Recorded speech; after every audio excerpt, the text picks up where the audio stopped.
You don't struggle with money because you're bad at math. You struggle because you're human. And humans are emotional.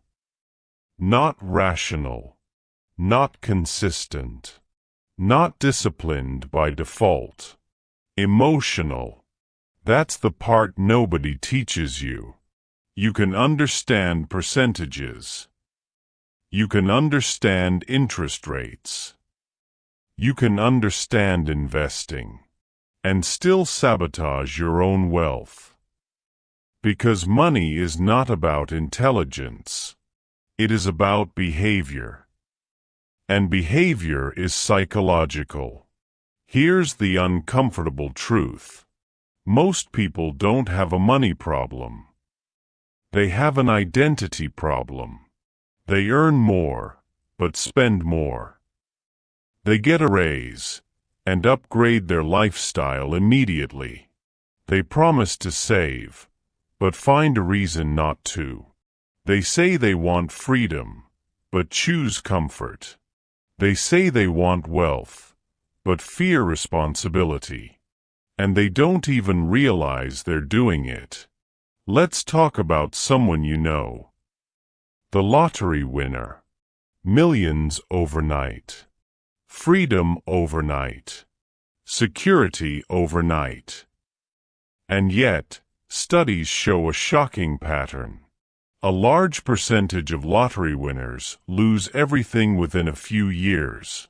Not because they didn't have money, but because they didn't have the psychology to hold it. Money amplified who they already were. Spenders became bigger spenders. Generous without boundaries became exploited. Insecure became reckless. Money didn't change them. It revealed them. Now let's talk about the opposite. Warren Buffett, one of the richest men in the world, lives in the same house he bought in 1958, drives modestly, avoids flashy lifestyle inflation, invests patiently, waits longer than most people can emotionally tolerate. Why? Because wealth for him is not about excitement. It's about behavior, discipline, emotional control, time horizon. Here's the difference between those two examples. Sudden money without discipline collapses. Slow money with discipline compounds. And compounding is boring. That's the problem. Modern culture rewards excitement. Wealth rewards restraint. Modern culture rewards speed. Wealth rewards patience. Modern culture rewards visibility. Wealth rewards quiet structure. That tension destroys people financially. Let's look at 2008. The financial crisis. Markets crashed. Fear exploded. People panicked. Sold at the bottom. Locked in losses. Emotion made decisions. But some did something different. They stayed calm. They evaluated fundamentals. They invested when everyone else was afraid. Those people multiplied their wealth in the recovery. Same market. Same information. Different psychology. And that's the theme of this audiobook. Money does not respond to intelligence alone. It responds to emotional discipline. You don't lose money because you lack knowledge. You lose money because you lack control. Control over fear. Control over greed. Control over comparison. Control over ego. Let me say something that might challenge you. You are not broke because of the economy. You are not broke because of your salary. You are not broke because life is expensive. You are broke, or financially stuck, because of patterns. Spending patterns. Thinking patterns. Emotional patterns. And patterns can be changed. But first, they must be exposed. Let's talk about tech founders. The ones who built billion-dollar companies. They are not reckless gamblers. They are calculated risk-takers. There's a difference. Reckless risk is emotional. Calculated risk is structural. They understand something most people don't. Volatility is temporary. Conviction is long-term. Most people panic in volatility. Wealth builders position in volatility. That difference is psychological. Now here's the deeper layer. Money triggers identity. If you grew up hearing, rich people are greedy. Money changes people. Don't aim too high. Be realistic. Those phrases didn't disappear. They became internal scripts. You might consciously say you want wealth, but unconsciously fear becoming one of those people. So you cap yourself. You delay investing.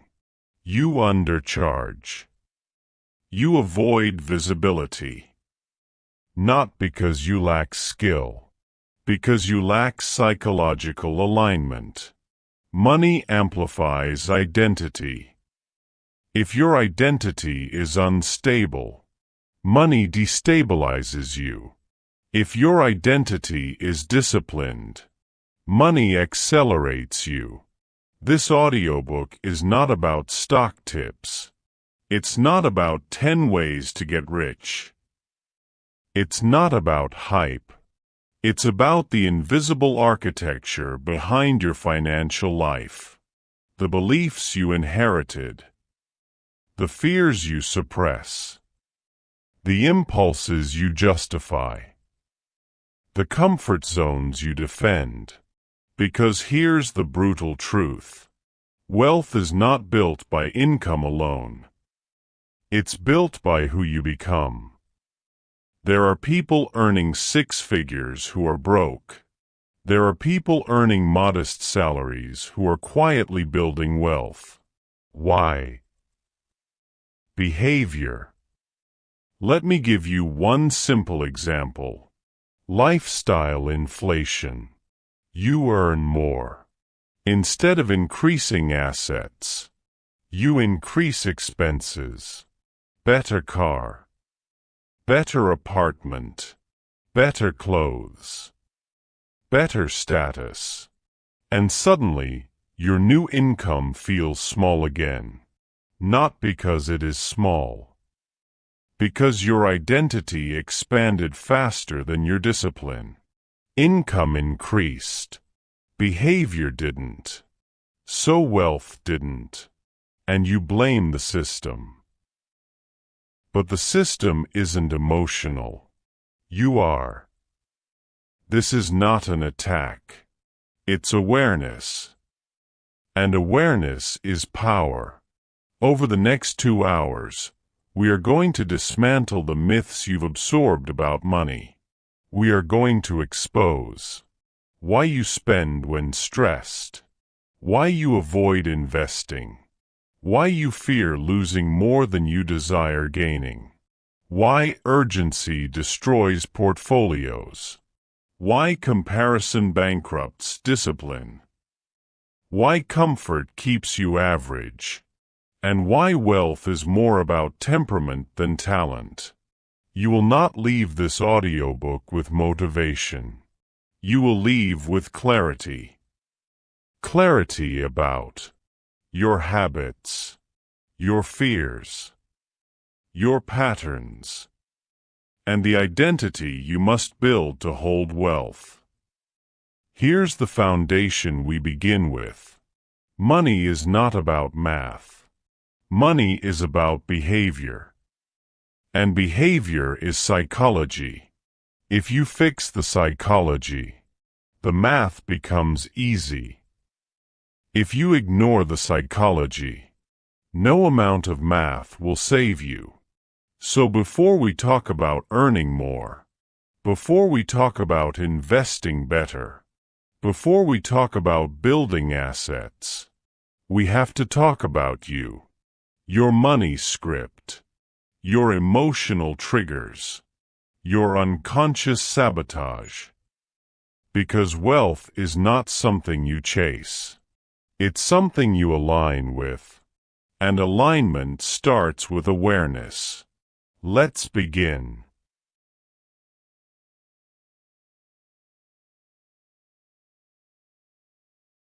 Chapter 1.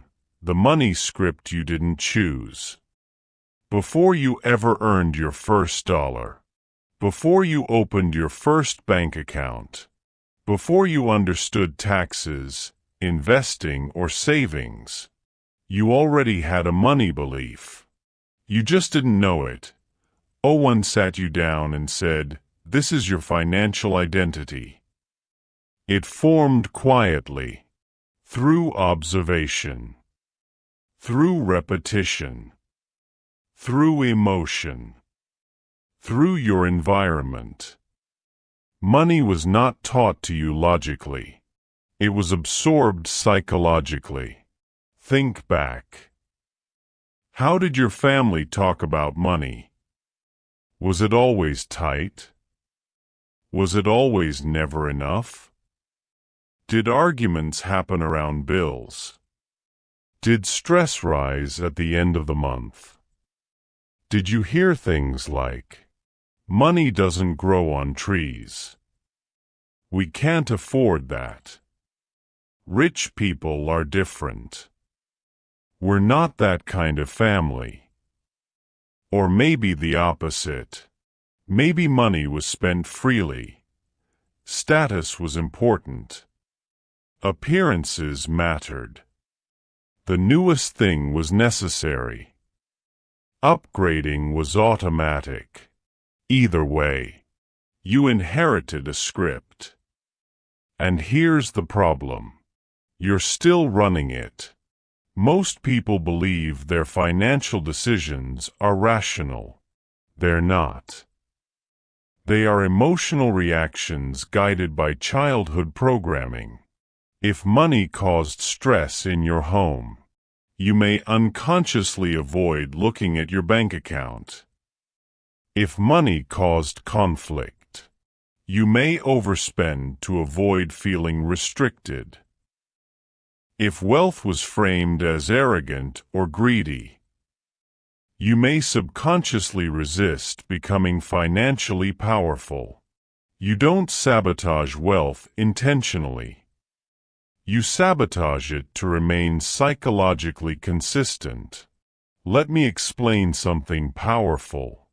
The human brain values identity more than income.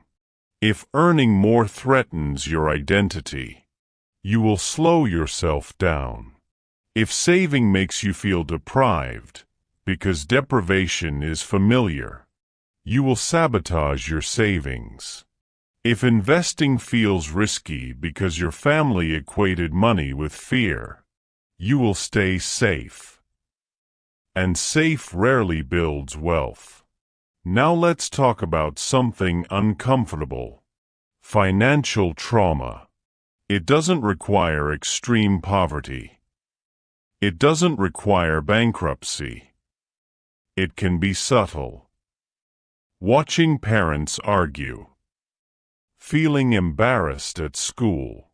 Hearing stress in someone's voice when bills arrived. Seeing fear attached to money repeatedly. Your brain connected money to emotion, not math. Emotion. Now fast forward to adulthood. You get paid. You feel relief. You spend. You feel reward. You save. You feel restriction. You invest. You feel anxiety. Notice something. Every financial action has an emotional signature. And if you don't understand the emotion, you cannot control the behavior. Now let's ground this in reality. Look at lottery winners. Millions overnight. Freedom overnight. Security overnight. And yet, a shocking percentage lose everything within a few years. Not because they lacked opportunity. Not because they didn't have money. Because their script didn't change. If someone grows up believing money should be enjoyed immediately, they enjoy it immediately. If someone believes money proves my worth, they spend it to display worth. If someone believes money comes and goes, it goes. Money amplified who they already were. It didn't rewrite them. Now contrast that with families who build generational wealth. They don't just pass down assets. They pass down behavior, delayed gratification, long-term thinking, asset allocation, risk management. Children in those environments don't just inherit money. They inherit discipline. And discipline outperforms income every time. Let's ask a difficult question. When you receive money, do you feel calm? Or do you feel pressure to move it? Pressure to spend. Pressure to upgrade. Pressure to reward yourself. Pressure to enjoy it before it disappears. That pressure is not financial. It's psychological. Your nervous system reacts to money. Money activates the same emotional circuits as status, safety, and survival. That's why someone making $50,000 can feel secure, and someone making $500,000 can feel anxious. Income does not equal safety. Psychology does. Now here's something powerful. Most people think wealth is about opportunity. It's not. It's about emotional stability. If your emotional state fluctuates easily, your financial decisions will fluctuate too. You'll invest high, sell low, spend impulsively, avoid budgeting, ignore long-term planning.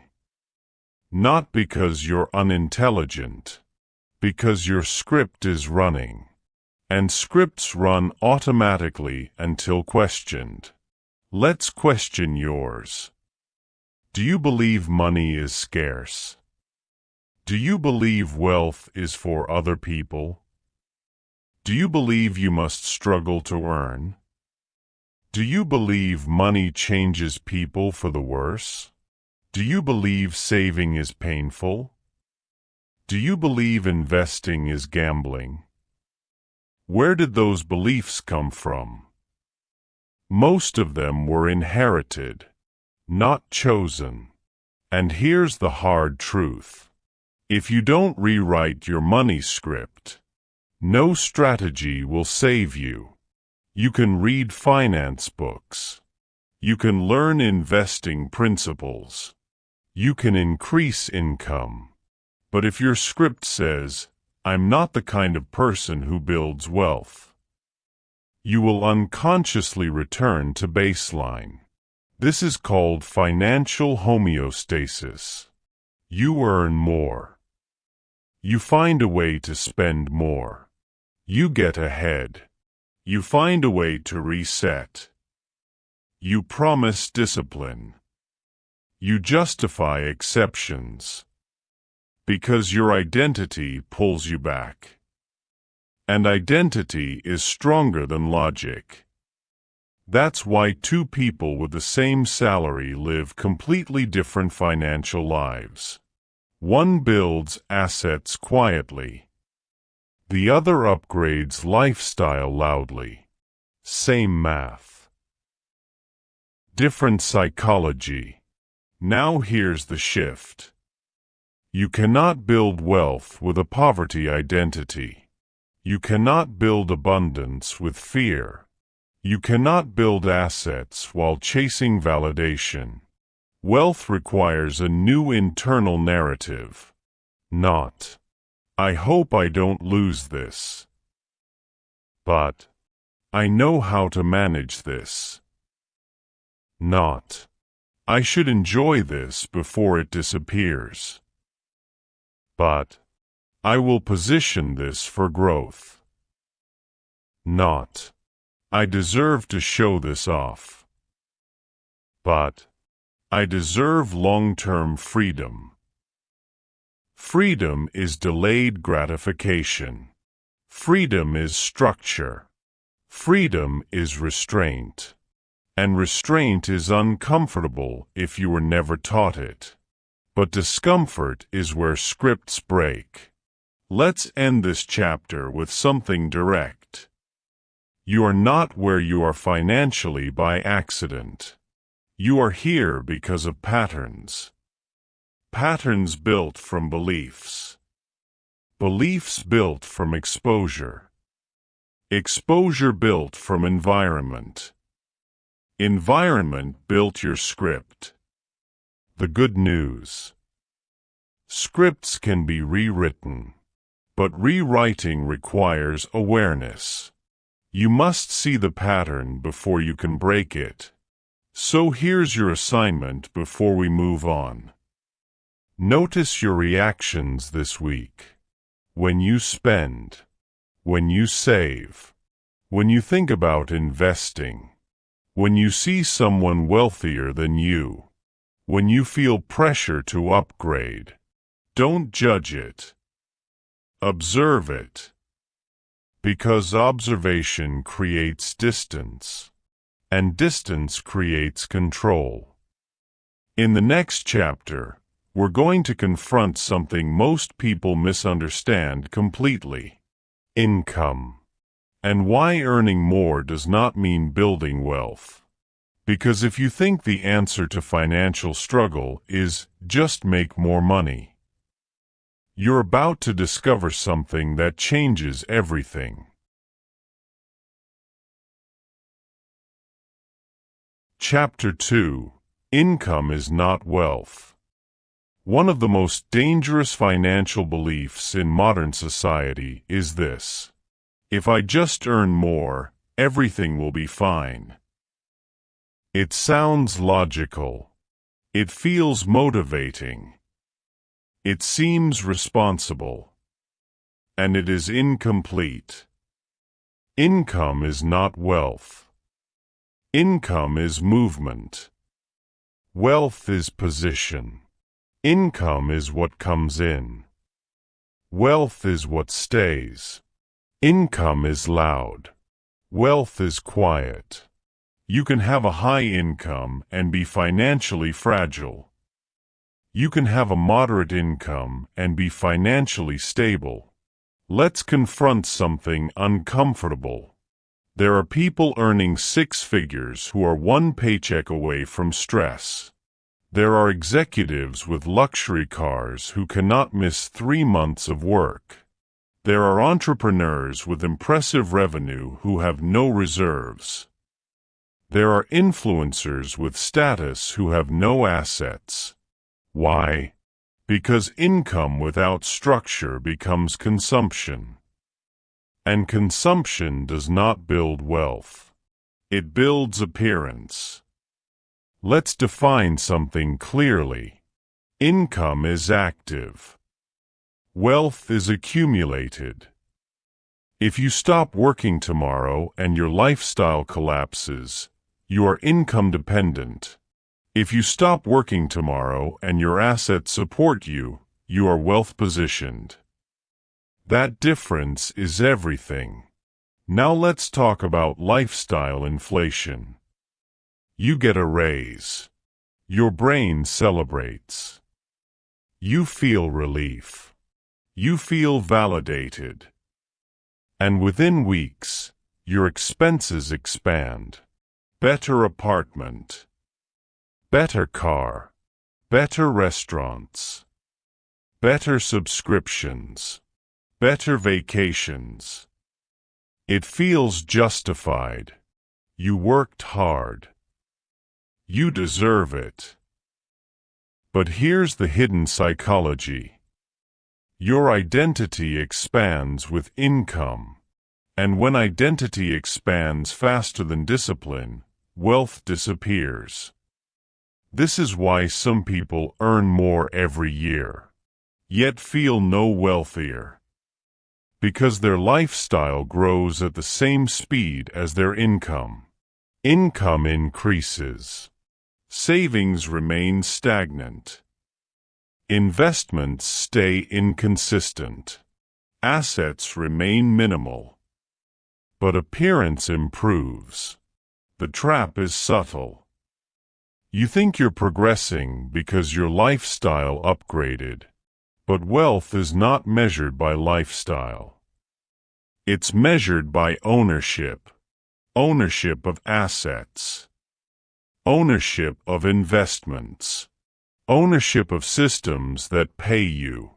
Let's use a real example. Look at professional athletes. Many earn tens of millions during their careers. And yet, a significant percentage face financial collapse within a few years of retirement. Why? They had income. They didn't build wealth behavior. Spending matched earning. Status matched contracts. Lifestyle expanded instantly. When earning stopped, structure was missing. Income ended. Expenses didn't. Now contrast that with someone like Warren Buffett, one of the richest investors in history. He still lives in the same house he purchased decades ago. He avoided lifestyle inflation.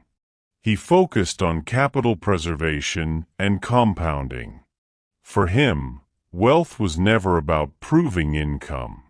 It was about protecting the gap. Because wealth is built in the gap between what you earn and what you consume. And that gap is psychological. Because consumption feels good. Investing feels delayed. Upgrading feels exciting. Saving feels boring. And boredom is where wealth is built. Let's go deeper. Why does earning more feel like the solution? Because it feels powerful. It feels like control. It feels like momentum. But income is external validation. Wealth is internal discipline. One is seen. The other is structured quietly. There's something else happening psychologically. When income rises, ego rises. You feel more capable, more accomplished, more deserving. And ego wants expression. Expression often looks like spending. Better clothes. Better house. Better car.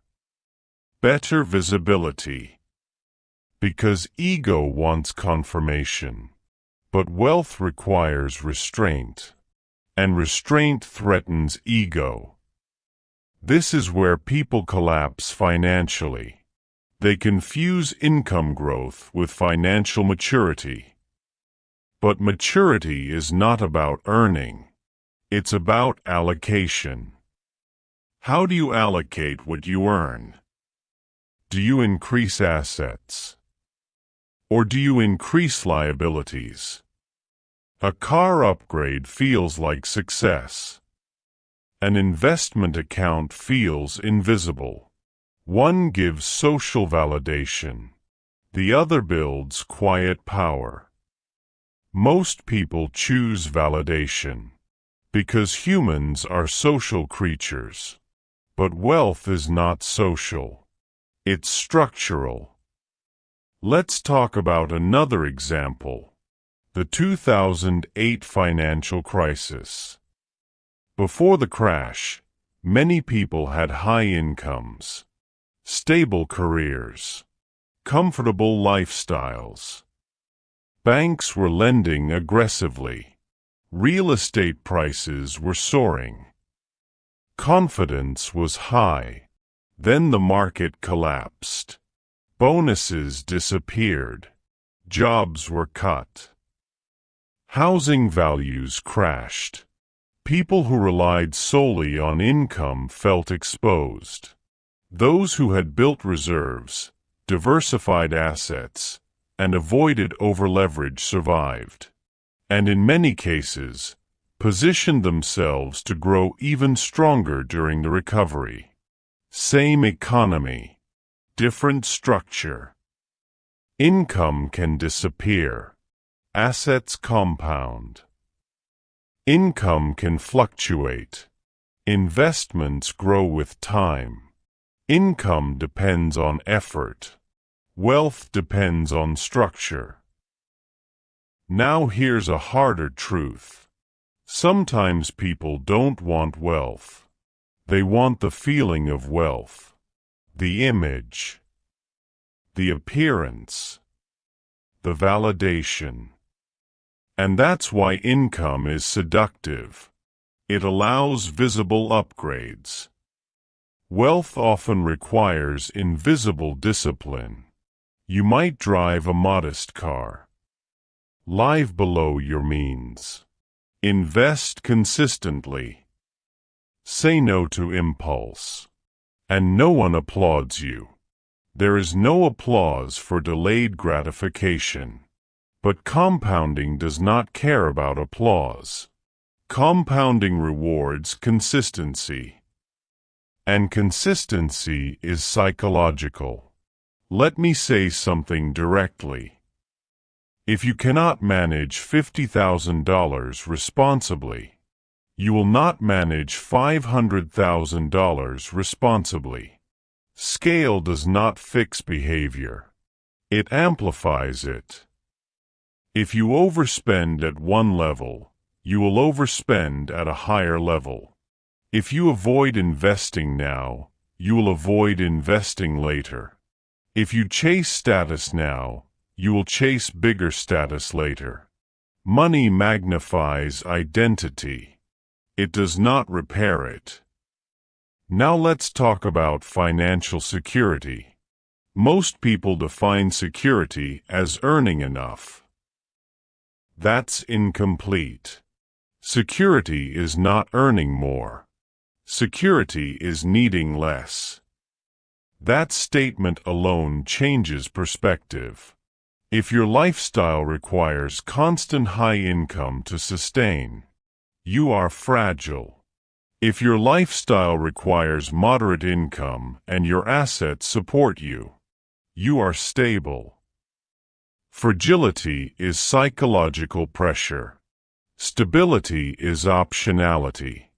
Optionality means you can say no. You can leave. You can pivot. You can wait. You can invest long-term. Income gives you options temporarily. Wealth gives you options permanently. And permanent options are freedom. Freedom is not flashy. Freedom is quiet. Freedom is not upgrading every year. Freedom is not needing to upgrade. Let's anchor this chapter with something clear. Income is a tool. Wealth is the result of how you use it. If you treat income as something to consume, it disappears. If you treat income as capital to deploy, it compounds. The difference is mindset. and mindset drives allocation. Before we move forward, ask yourself something honestly. If your income doubled tomorrow, would your investments double? Or would your lifestyle? The answer reveals your psychology. In the next chapter, we go deeper. We're going to expose the emotional drivers behind spending: stress, reward, comparison, dopamine. Because until you understand why you spend, you will never fully control how you build wealth. And wealth is not built accidentally. It is built deliberately. Chapter 3: The Emotional Drivers of Spending. Most people believe they spend money because they need something. Very rarely is that true. They spend because they feel something, and money becomes the fastest way to change that feeling. Spending is emotional regulation disguised as consumption. You don't buy the shoes. You buy the feeling. You don't upgrade the car. You upgrade the identity. You don't order the expensive dinner. You order relief. Let's dismantle something simple. If spending were purely logical, no one would carry high-interest debt for temporary pleasure. No one would impulse buy things they don't use. No one would regret purchases within 48 hours. Yet it happens every day. Because emotion overrides logic. And emotion is immediate. Wealth requires delay. There's tension between those two forces. Immediate emotional relief versus delayed financial freedom. Most people choose relief. Let's examine the most common emotional spending triggers. 1. Stress spending. Stress activates survival mode. When you're stressed, your brain seeks comfort. Comfort can come from food, entertainment, or spending. Buying something releases dopamine. Dopamine signals reward. Reward temporarily reduces stress. So your brain learns something dangerous. Spending reduces discomfort. And now money becomes therapy. Long day at work. Order something. Feeling overlooked. Upgrade something. Feeling stuck.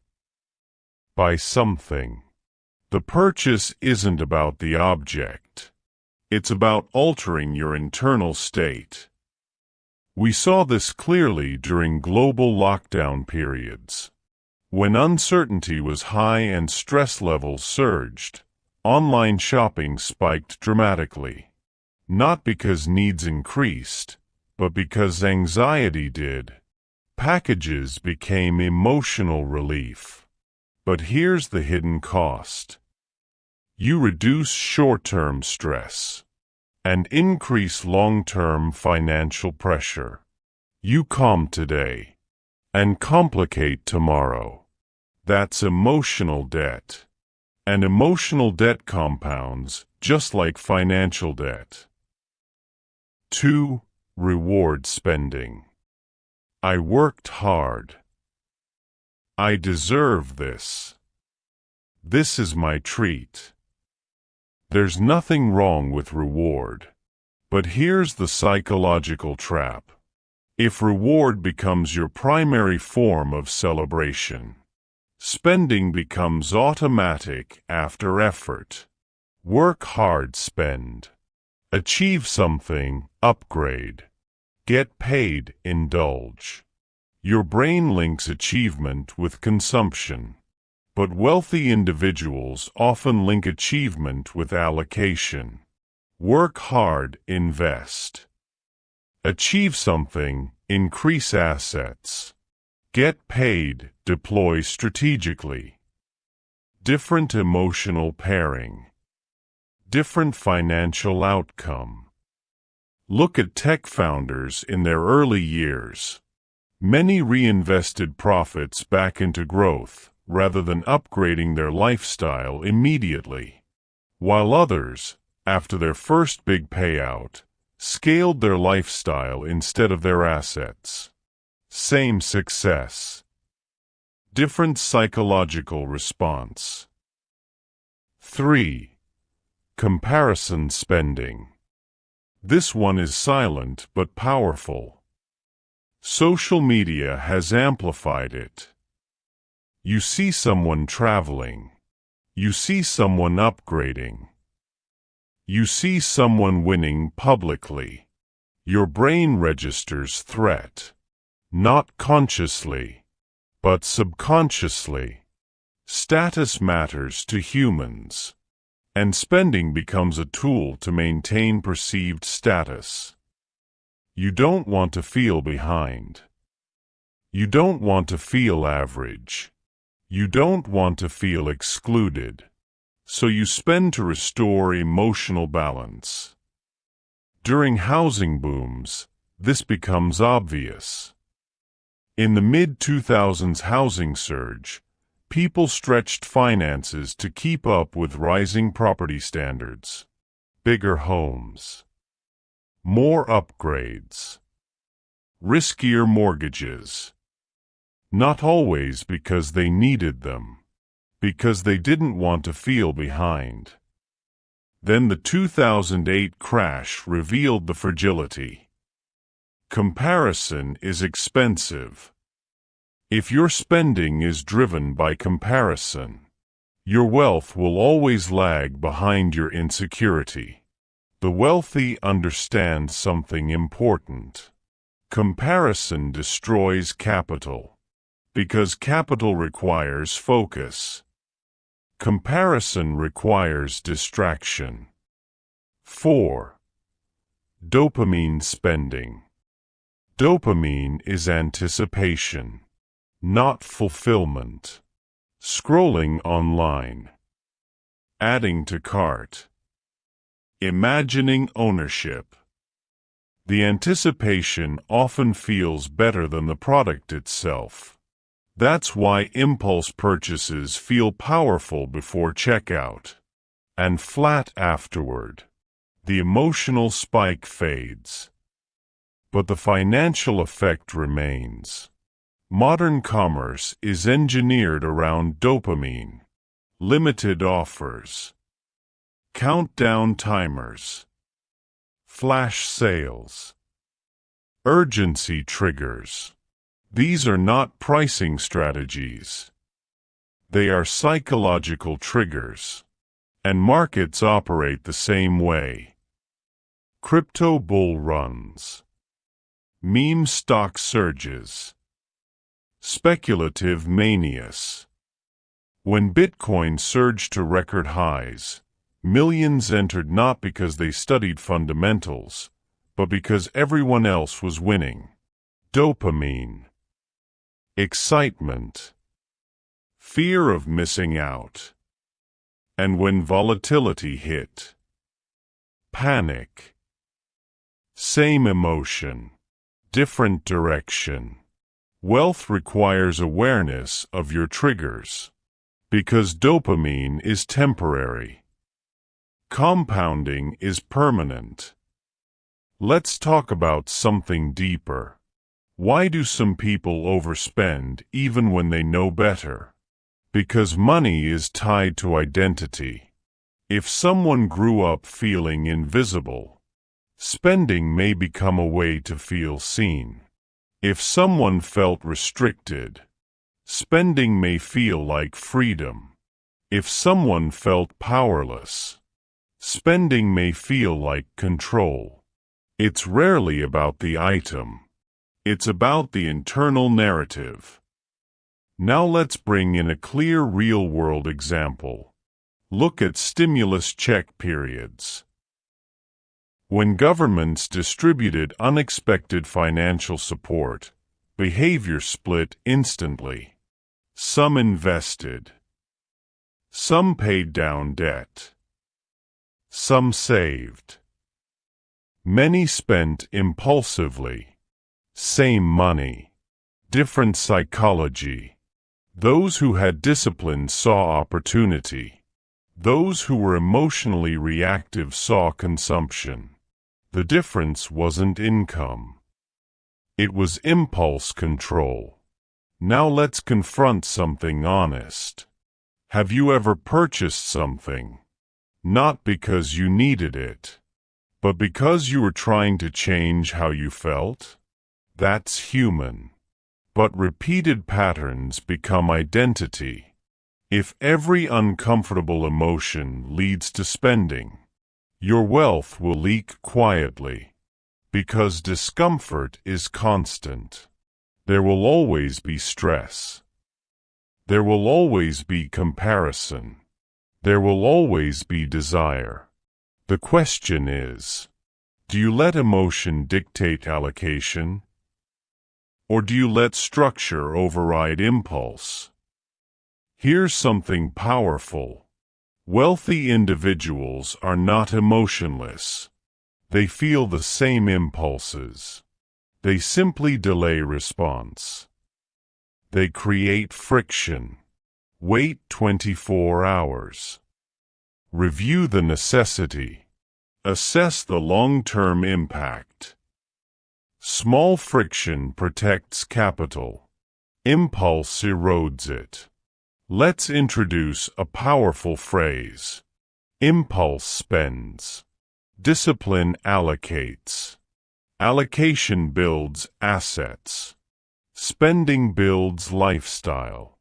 Lifestyle can be expensive. Assets can be powerful. Now imagine something.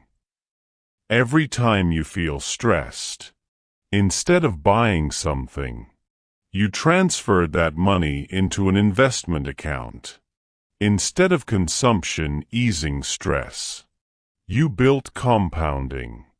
Over years, that behavioral shift changes trajectory completely. Not because you earned more, because you reacted differently. Let's address one more emotional trigger.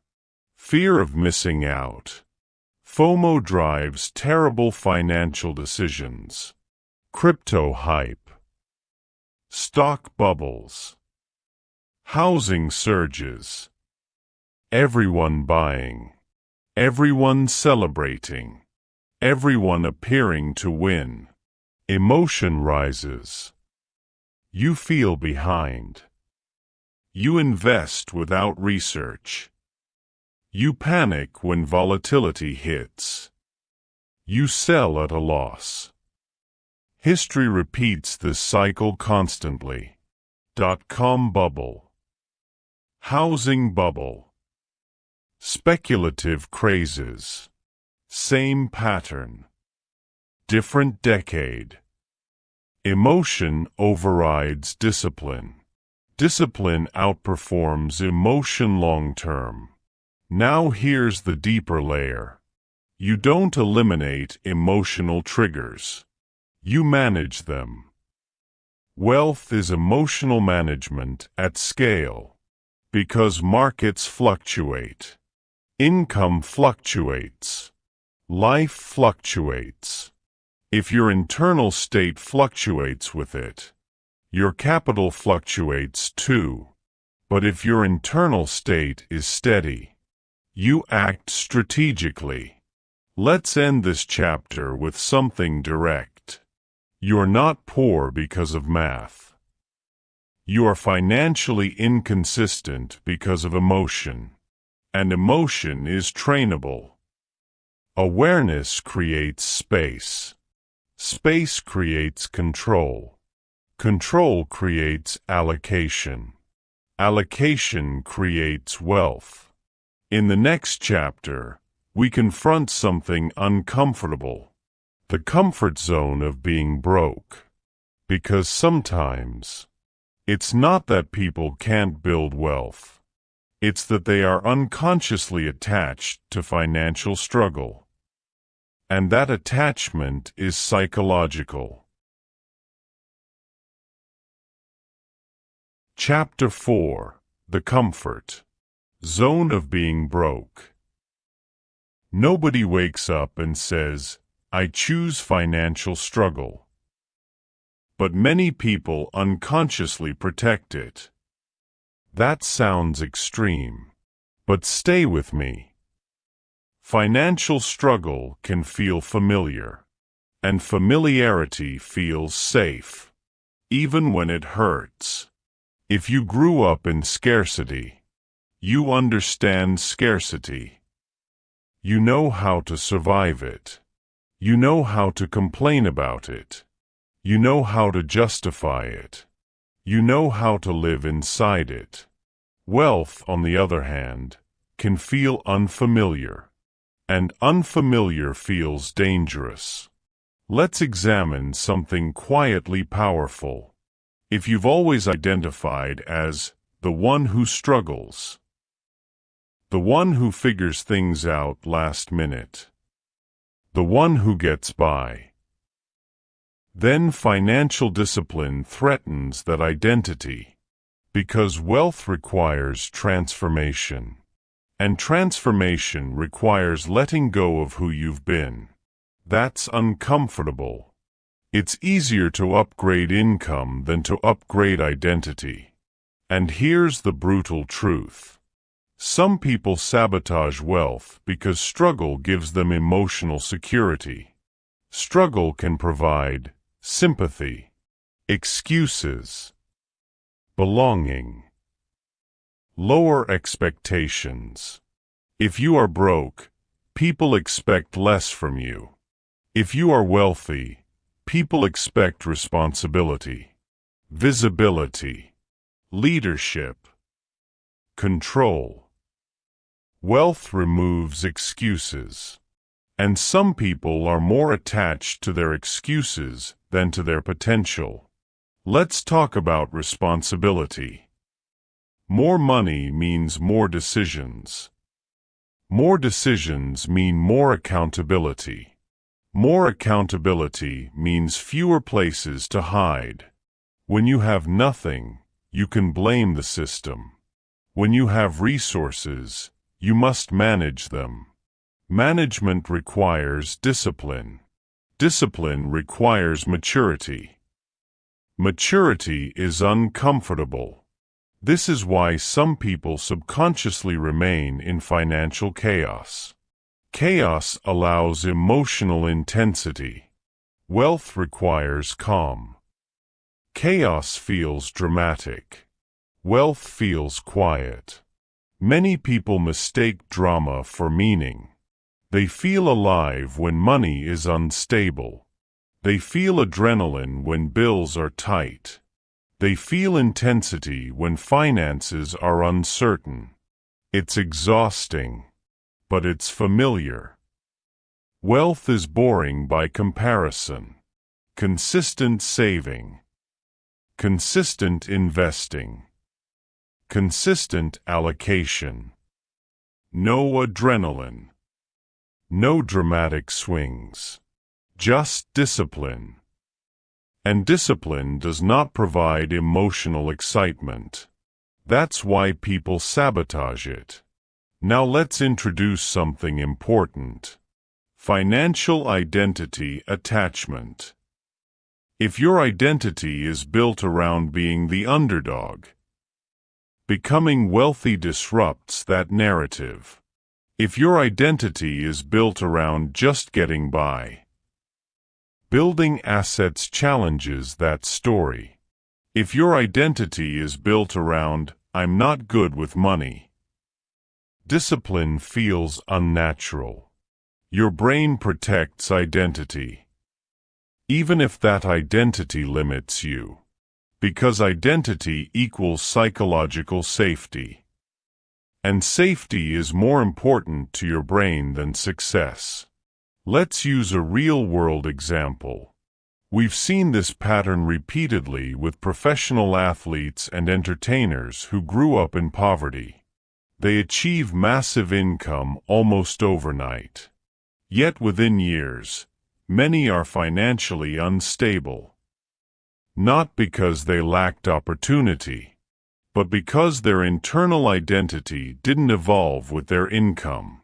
They still feel like the person who had nothing, so they overcompensate, spend aggressively, support entire social circles, upgrade instantly.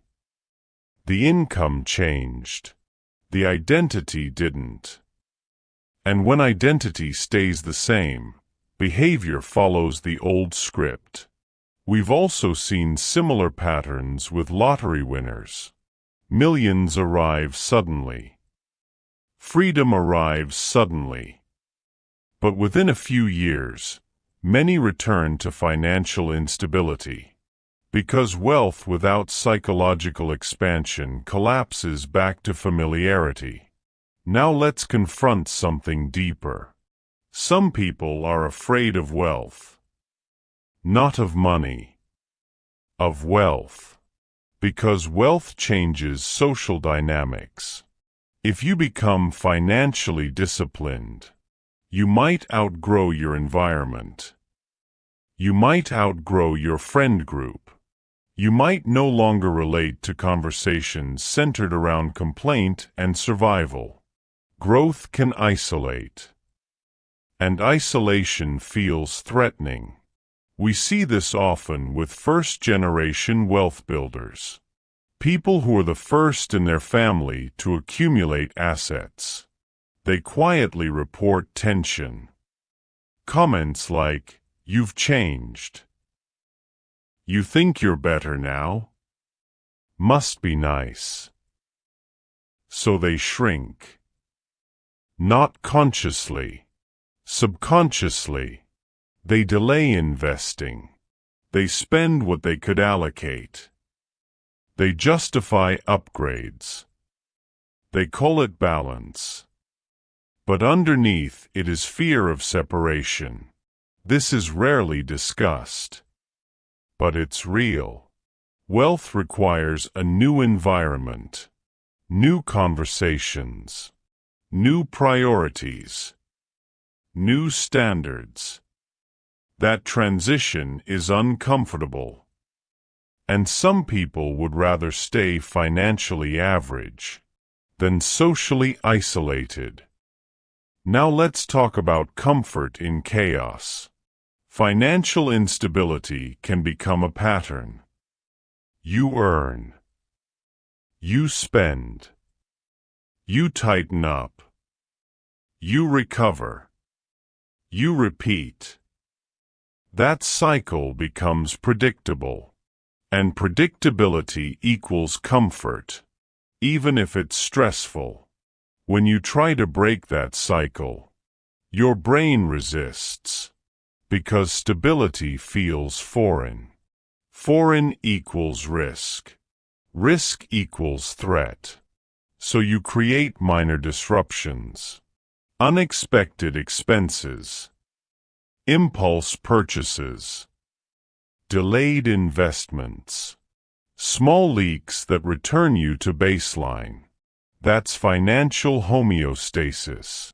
Your internal thermostat pulls you back to familiar territory, even if familiar is limiting. We even saw this behavior after major economic recoveries. After the 2008 crash and again after pandemic stimulus periods. Many people who temporarily improved their savings quickly returned to pre-crisis spending habits once stability returned. Not because they lacked knowledge. Because their psychological baseline hadn't shifted. This is why mindset matters more than tactics.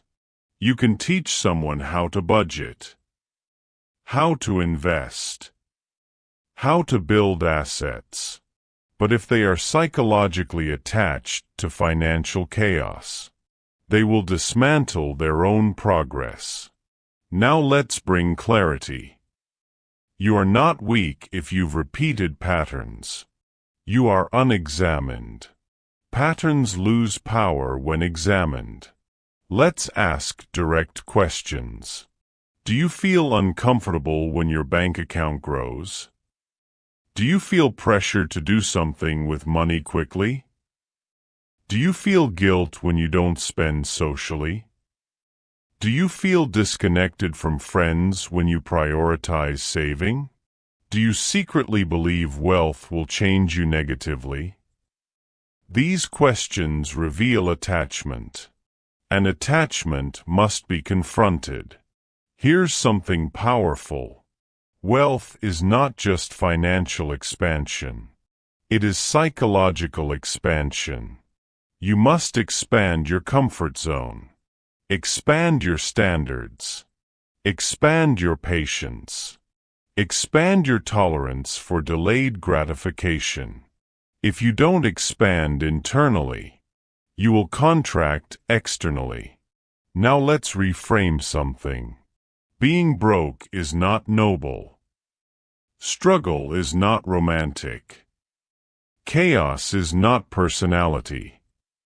Financial instability is not depth. Discipline is not boring. It is power. Power without noise. Power without performance. Power without validation. That's what wealth actually is. Let's anchor this chapter with something clear. You cannot build wealth while emotionally loyal to struggle. You cannot build abundance while identifying with scarcity. You cannot build assets while defending chaos. You must choose familiar discomfort or unfamiliar discipline. The next chapter goes deeper into fear, because one of the biggest reasons people stay average financially is fear of investing. Fear of losing, fear of uncertainty, fear of stepping into long-term thinking. And fear is not logical. It's psychological. And we're about to dismantle it. Chapter 5: Why People Fear Investing. Most people say they want wealth. Very few behave like they want volatility.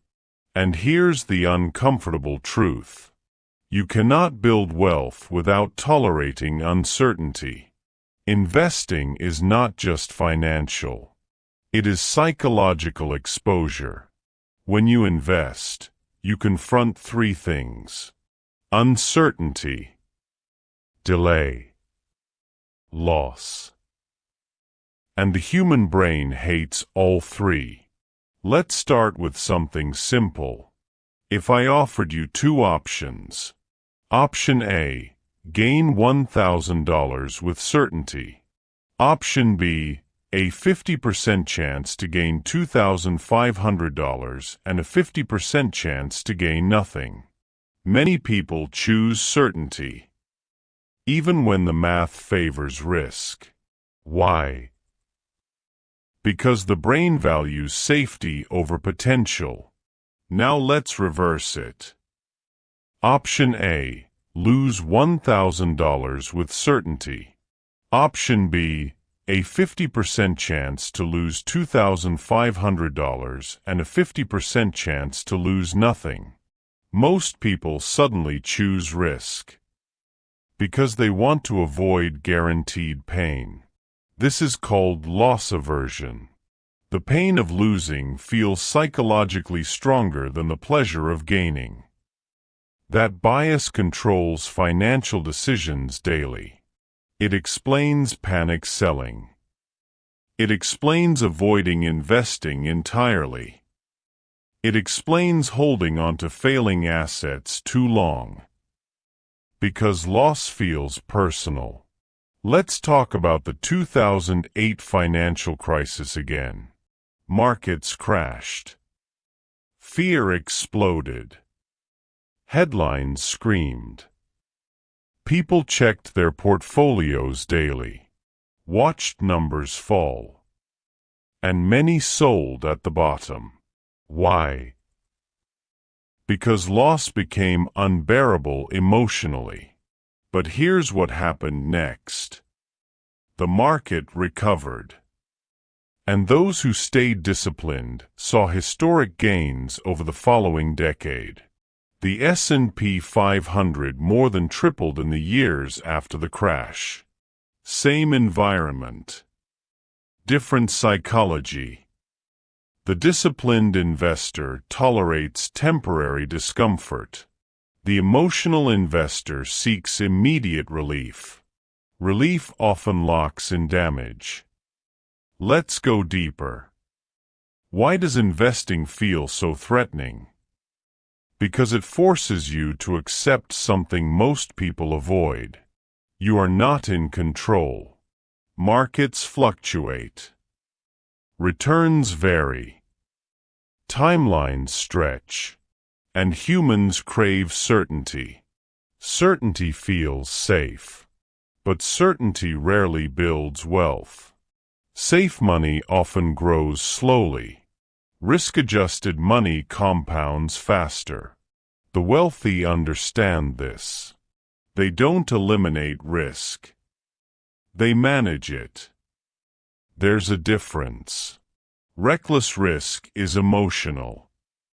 Managed risk is structured. Now let's introduce another psychological barrier. Short-term thinking. The brain prioritizes immediate outcomes. If you invest and your portfolio drops 10% in a month, it feels like failure. Even if your long-term trajectory is intact, humans overvalue short-term pain and undervalue long-term growth. That imbalance destroys portfolios. Warren Buffett once said his favorite holding period is forever. And look at his behavior. During market crashes, when fear dominates headlines, he doesn't panic publicly. He evaluates. He waits. He deploys capital strategically. While others sell in fear, he often positions for long-term advantage. That is temperament. But most people can't tolerate watching fluctuation. They want immediate confirmation, immediate validation, immediate reassurance. Investing does not provide that. Investing rewards patience. And patience is emotional discipline. Now let's talk about something subtle. Some people don't invest because they fear looking stupid. If they buy and it drops, they feel incompetent. If they avoid investing and miss gains, they feel regret. So they freeze. Inaction feels safer than visible mistakes. But inaction is also a decision. And over time, inaction is expensive. Cash sitting idle loses purchasing power. Inflation quietly erodes value. Avoiding risk feels safe. Until you calculate long-term impact. Now let's bring in tech founders as an example. In the early days of companies like Amazon and Apple, volatility was extreme. Amazon stock once dropped over 90% during the dot-com crash. 90%. Many investors assumed it was finished. Many sold. But those who understood long-term fundamentals and tolerated volatility saw extraordinary compounding in the decades that followed. Every great investment looks uncertain in the beginning. Certainty appears in hindsight. That's important. People want certainty before committing. But certainty only becomes visible after commitment. So waiting for perfect clarity often means missing opportunity. This doesn't mean reckless action. It means calculated tolerance for uncertainty. Let's talk about FOMO, fear of missing out. This is the opposite side of fear. Instead of avoiding risk, you chase it. Crypto hype, meme stocks, speculative bubbles. Everyone posting gains. Everyone celebrating. You feel behind, so you jump in late.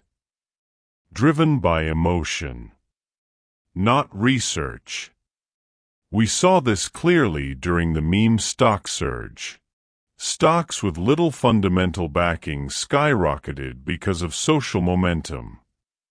Late entrants bought at emotional highs. When volatility reversed, panic followed. Fear and greed are twins. Both are emotional. Both are dangerous. Wealth requires emotional neutrality. Not fear. Not greed. Just structure. Now here's something confronting. If you cannot handle seeing your portfolio fluctuate, you are not financially ready for growth. That sounds harsh, but it's honest. Volatility is normal. Panic is optional. If you check your investments daily, you increase emotional exposure. The wealthy often check less. They build systems, not emotional reactions. Let's talk about trust. Many people don't invest because they distrust the system, distrust markets, distrust advisors, distrust corporations. Some distrust is healthy. Blind trust is naive. But chronic distrust leads to stagnation. Even after major recoveries like post-2008 or post-pandemic rebounds, many people stayed out of the market entirely because fear lingered. Meanwhile, disciplined investors who re-entered early participated in powerful recoveries. Wealth builders research. They diversify. They calculate, but they still act. Paralysis protects ego. Action builds growth. Now let's confront the core truth. You don't fear investing because of money. You fear investing because of loss. Loss of security. Loss of status. Loss of control. Loss of certainty. But here's the irony. Avoiding investing often guarantees long-term limitation. You trade short-term emotional comfort for long-term opportunity cost.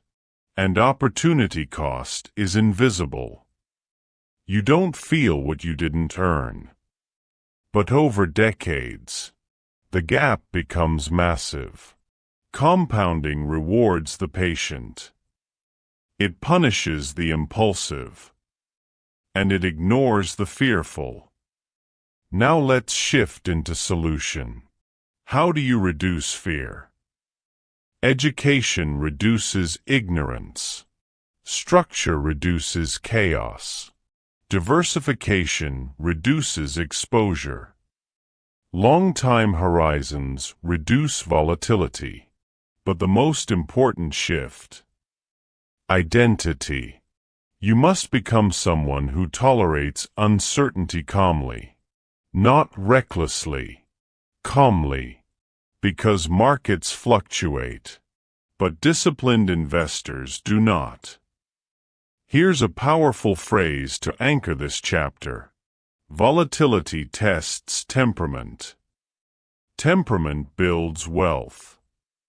In the next chapter, we confront urgency, because even when people overcome fear, they sabotage wealth through impatience, get-rich-quick thinking, impulse chasing, and the illusion that speed equals success. And that illusion has destroyed more wealth than fear ever could. Chapter 6. The Trap of Urgency and Impulse. There is a silent enemy of wealth. It doesn't look dangerous. It feels exciting. It feels productive. It feels like momentum. But it destroys more capital than recession ever could. Urgency. Modern culture worships speed. Fast growth, fast money, fast flips, fast success. If something is not happening quickly, people assume it's failing. But wealth does not respond to urgency. It responds to structure. Urgency is emotional. Structure is strategic. And when urgency drives your financial decisions, you stop investing and start gambling. Let's talk about something simple. If someone tells you this opportunity won't last, your heart rate increases. Your brain narrows focus. You stop evaluating long-term risk. You start calculating short-term gain.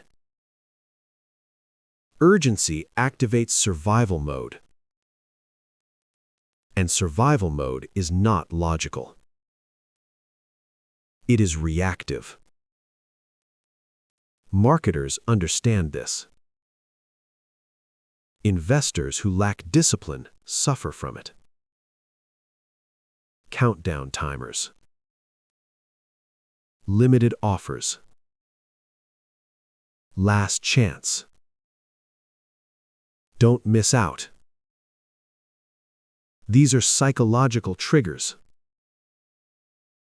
not financial analysis.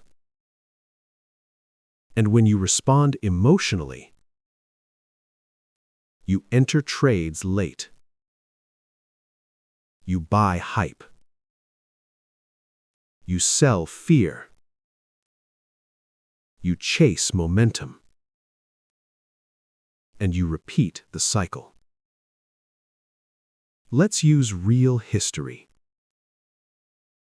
The dot-com bubble. Companies with no profit, no stable business models, skyrocketing valuations. Why? Urgency. Everyone else is investing. Everyone else is winning. If you don't move now, you'll miss it. And people did move. Emotionally. Companies with barely functioning websites were valued in the billions simply because they had .com attached to their name. When the bubble burst, trillions in market value disappeared. Same emotion, different direction. Urgency builds bubbles. Patience builds wealth. Now let's examine something subtle. Urgency is not always external. Sometimes it's internal. I'm behind. I started too late. I need to catch up. That internal pressure causes rushed decisions. Over-leveraging, over-trading, overextending. Trying to accelerate compounding unnaturally. We saw this behavior clearly during the housing boom before 2008. People rushed to buy multiple properties with minimal understanding of leverage. Why? prices will only go up. Everyone is doing it. I'll miss out. Urgency replaced analysis. When the housing market corrected, many were overexposed. Compounding has its own pace. You cannot rush time. If you try, you increase risk exposure. And risk without structure becomes damage. Let's talk about crypto cycles. Every surge brings a new wave of urgency. New investors flood in at peaks. Not because they studied fundamentals, because they felt behind. During major Bitcoin rallies, searches for how to buy crypto spike dramatically, often near market tops. People enter when excitement is highest. Then volatility hits, and emotional investors exit at losses. Fear and urgency work together. Greed pulls you in. Fear pushes you out. Wealth builders operate differently. They position early, or they wait calmly. They don't chase vertical charts. They don't respond to headlines. They rely on frameworks. Urgency is loud. Frameworks are quiet. Now let's go deeper. Why does urgency feel so powerful? Because speed feels like progress, even if direction is wrong. Doing something feels better than doing nothing. But in finance, inaction is often superior to poor action. Let me say that clearly. Sometimes the most profitable move is restraint. Look at Warren Buffett during speculative frenzies. There have been entire market cycles where he deployed very little capital publicly. Critics said he was missing out. But he waited for alignment. When others rushed, he paused. That restraint protected capital. But restraint does not provide adrenaline. And humans crave stimulation.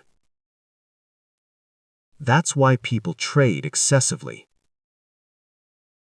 Check portfolios daily. Shift strategies constantly. They want activity. Activity feels like control. But activity without direction is chaos. The wealthy understand something critical. Most money is lost in unnecessary movement. You don't need to react to every market shift. You don't need to rebalance every fluctuation. You don't need to enter every trend.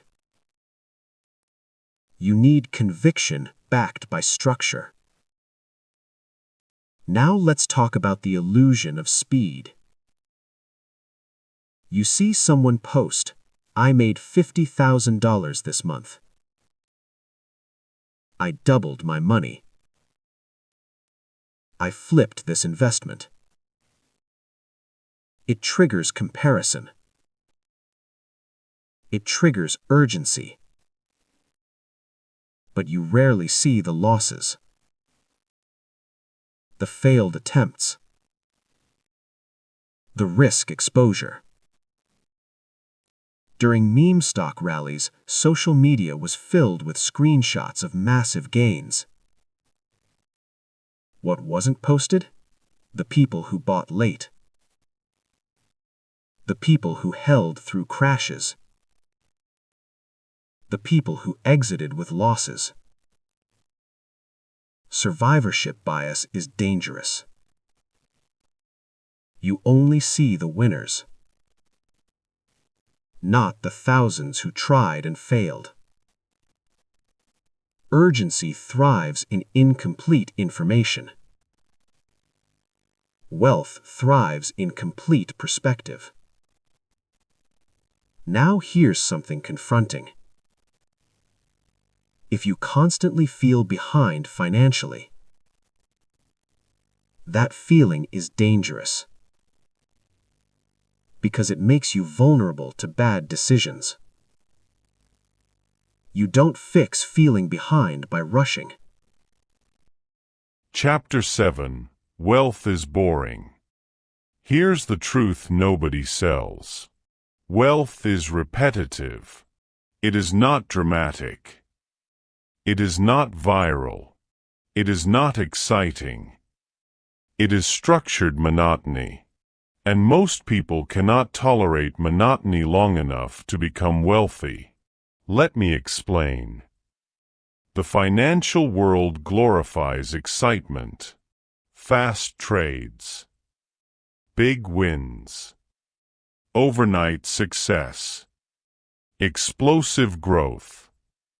But sustainable wealth, it looks like this: automatic investing, monthly contributions, long-term holding, rebalancing quietly, ignoring headlines. That's it. No fireworks, just repetition. And repetition is boring. But boring compounds. Let's look at a real example. Warren Buffett did not build his wealth by trading daily. He didn't flip companies weekly. He didn't chase trends. He bought strong businesses, held them, reinvested profits, waited.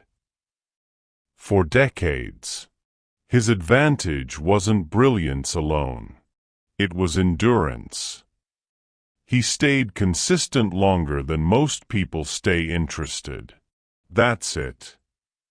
Now contrast that with day traders. Some make quick profits. Some post screenshots. Some go viral. But very few sustain long-term consistency. Because excitement is exhausting. And wealth requires stability. Here's something powerful. The market rewards patience more than intelligence. The investor who contributes steadily for 30 years will often outperform the one who tries to outsmart the market every month. Why? Because compounding does not require genius. It requires time. And time rewards discipline. Let's talk about delayed gratification. When you earn more money, your instinct says, upgrade. When you get a bonus, your instinct says, reward yourself. When you see others winning, your instinct says, catch up. But the wealthy think differently. They ask, does this purchase build assets or just image? Does this decision increase freedom or increase dependency? They delay the visible reward to build invisible power. That feels boring. Driving a modest car when you can afford better. Living below your means when you could stretch. Investing instead of upgrading. No applause. No recognition. Just quiet positioning. But positioning compounds. Let's look at another real-world example. Index fund investors. Millions of ordinary people who consistently invest in broad market funds over decades. No complex strategy. No constant trading. just steady contributions. Many retire comfortably, not because they outperformed everyone, but because they stayed consistent longer than others stayed disciplined. Wealth is not built in dramatic moments. It is built in ordinary months. And most people underestimate ordinary months. Here's the psychological trap. Humans crave stimulation. We want movement. We want progress to feel intense. But financial progress feels slow, especially in the beginning. The first few years of investing feel small. The numbers don't look impressive. Growth feels invisible. That's where most people quit. But here's the truth about compounding. It starts quietly. Then it accelerates. Then it surprises. But only if you stayed long enough. Most people interrupt compounding before it becomes impressive. They get bored. They shift strategy. They chase something new. They add unnecessary complexity. And complexity destroys consistency. The wealthy simplify. Automate. Repeat. Let's confront something directly. If you cannot tolerate financial boredom, you will sabotage financial growth. Because growth requires stability, and stability feels uneventful. Wealth is not adrenaline. It is alignment. The same behaviors, repeated, long enough to matter. You don't need to be constantly brilliant. You need to be consistently disciplined. That's harder. Because brilliance feels exciting. Discipline feels ordinary. But ordinary actions, repeated for decades, create extraordinary outcomes. Here's the mindset shift. Stop asking, how can I make this faster? Start asking, how can I make this sustainable?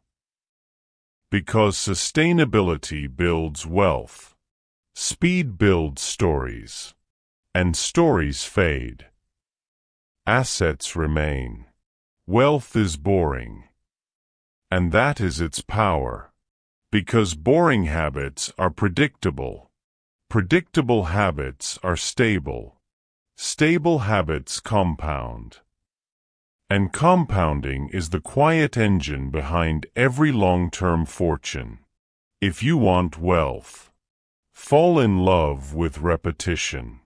Fall in love with structure. Fall in love with doing the same intelligent thing, over and over, even when it feels unimpressive.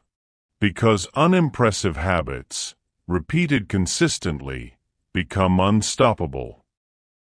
Chapter 8. Patience as a Financial Weapon. Patience is not passive. It is controlled power. Most people misunderstand patience. They think it means waiting and doing nothing. But in finance, patience means staying aligned when others panic. It means holding position when headlines scream. It means trusting structure when emotion tries to interfere. And that is rare. Because humans are wired for immediacy. We want results quickly. We want confirmation now. We want growth visible. But wealth responds to time, not urgency. Let's go back to 2008. The financial crisis. Markets collapsed. Fear dominated every news channel. People watched retirement accounts drop 30%, 40%, 50%. And many sold. Not because they analyzed fundamentals. Because they felt pain. But here's what happened next. Over the following decade, the market didn't just recover. It expanded dramatically. Those who stayed invested and continued investing during the downturn multiplied their wealth. Same crisis, different patience levels. Short-term thinkers saw catastrophe. Long-term thinkers saw discounted opportunity. That's what patience does. It changes interpretation. Now let's look at another example. Amazon. In the early 2000s, after the dot-com crash, Amazon stock dropped more than 90%. 90%. Most investors assumed the company was finished. Short-term patience ended. But those who believed in the long-term model and tolerated volatility experienced exponential returns in the years that followed. It wasn't obvious at the time. That's the key. Patience never feels obvious. It feels uncertain. It feels uncomfortable. It feels like you might be wrong. But time rewards those who can endure uncertainty without reacting impulsively. Here's something powerful. Your time horizon determines your emotional stability. If your horizon is 1 month, every fluctuation feels threatening. If your horizon is 10 years, volatility feels temporary. The shorter your horizon, the louder the noise. The longer your horizon, the calmer your mind. That's why wealthy investors think in decades, not weeks. Warren Buffett once described the stock market as a mechanism that transfers money from the impatient to the patient. That is not a motivational quote. It is a psychological observation. Impatience forces decisions. Patience filters them. Now let's talk about another real-world pattern. After the 2020 market crash during the pandemic, many investors panic-sold again. Uncertainty was extreme. But within months, markets began recovering. And those who stayed disciplined participated in one of the fastest recoveries in modern history. The pattern repeats. Crash. Fear. Selling. Recovery. Regret. Patience protects against regret. Impatience manufactures it. Now let's zoom out. Patience is not just about market crashes. It's about compounding. Compounding is slow at first. Painfully slow. The first 5 years of investing often feel underwhelming. The growth looks small. The numbers don't impress anyone. But around year 15, 20, 25, acceleration begins. And people call it luck. It wasn't luck. It was patience. The problem is this. Most people want year 20 results in year 3 effort. That mindset creates vulnerability. Vulnerability to hype. Vulnerability to urgency. Vulnerability to abandoning good strategies too early. Patience requires emotional maturity. Because while you're waiting, others may appear to be winning faster. Others may show bigger gains. Others may move louder. But wealth is not built by competing in noise. It is built by staying aligned with structure. Now let's examine something subtle. Patience also protects against overreaction during success. When markets are booming. When profits are rising. When everything looks easy. That is when impatience whispers. Double down. Leverage more. Take bigger risks. But patience says, Stay disciplined. Stay diversified. Stay structured. In both downturns and upswings, patience stabilizes behavior. It keeps you from panicking in fear and from overextending in greed. That balance is powerful because volatility is temporary, but emotional mistakes can be permanent. Here's the deeper truth. Patience is a competitive advantage because most people don't have it. Most people quit good strategies too early. Most people interrupt compounding before it becomes meaningful. Most people demand proof before progress matures. But financial systems reward those who endure. Time is not neutral.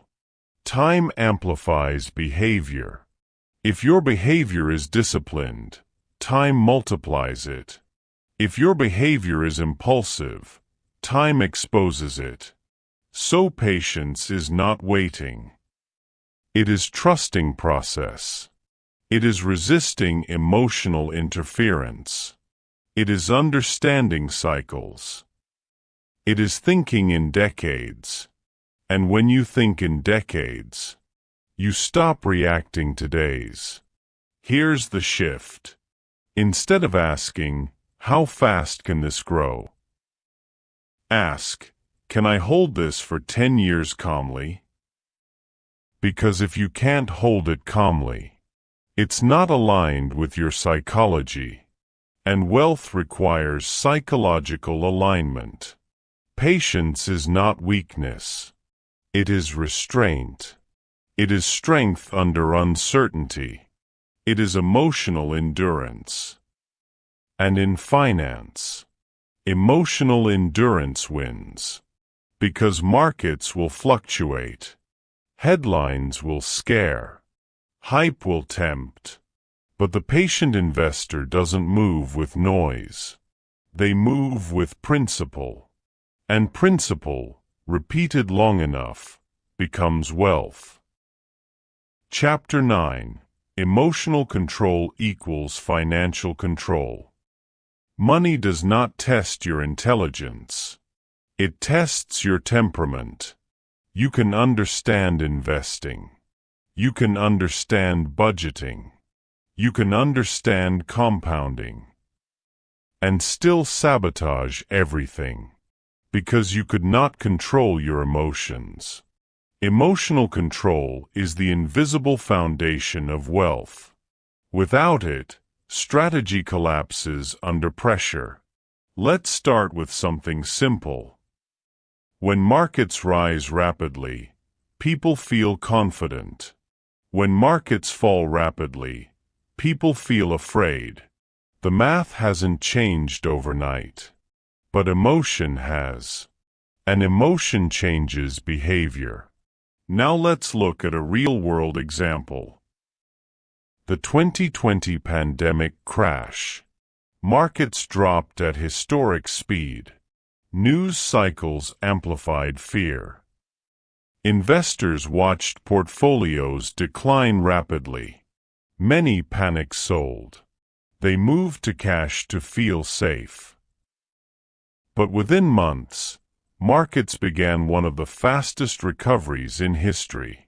Those who reacted emotionally locked in losses. Those who remained disciplined participated in recovery. Same event. Different emotional control. The calm investor preserved opportunity.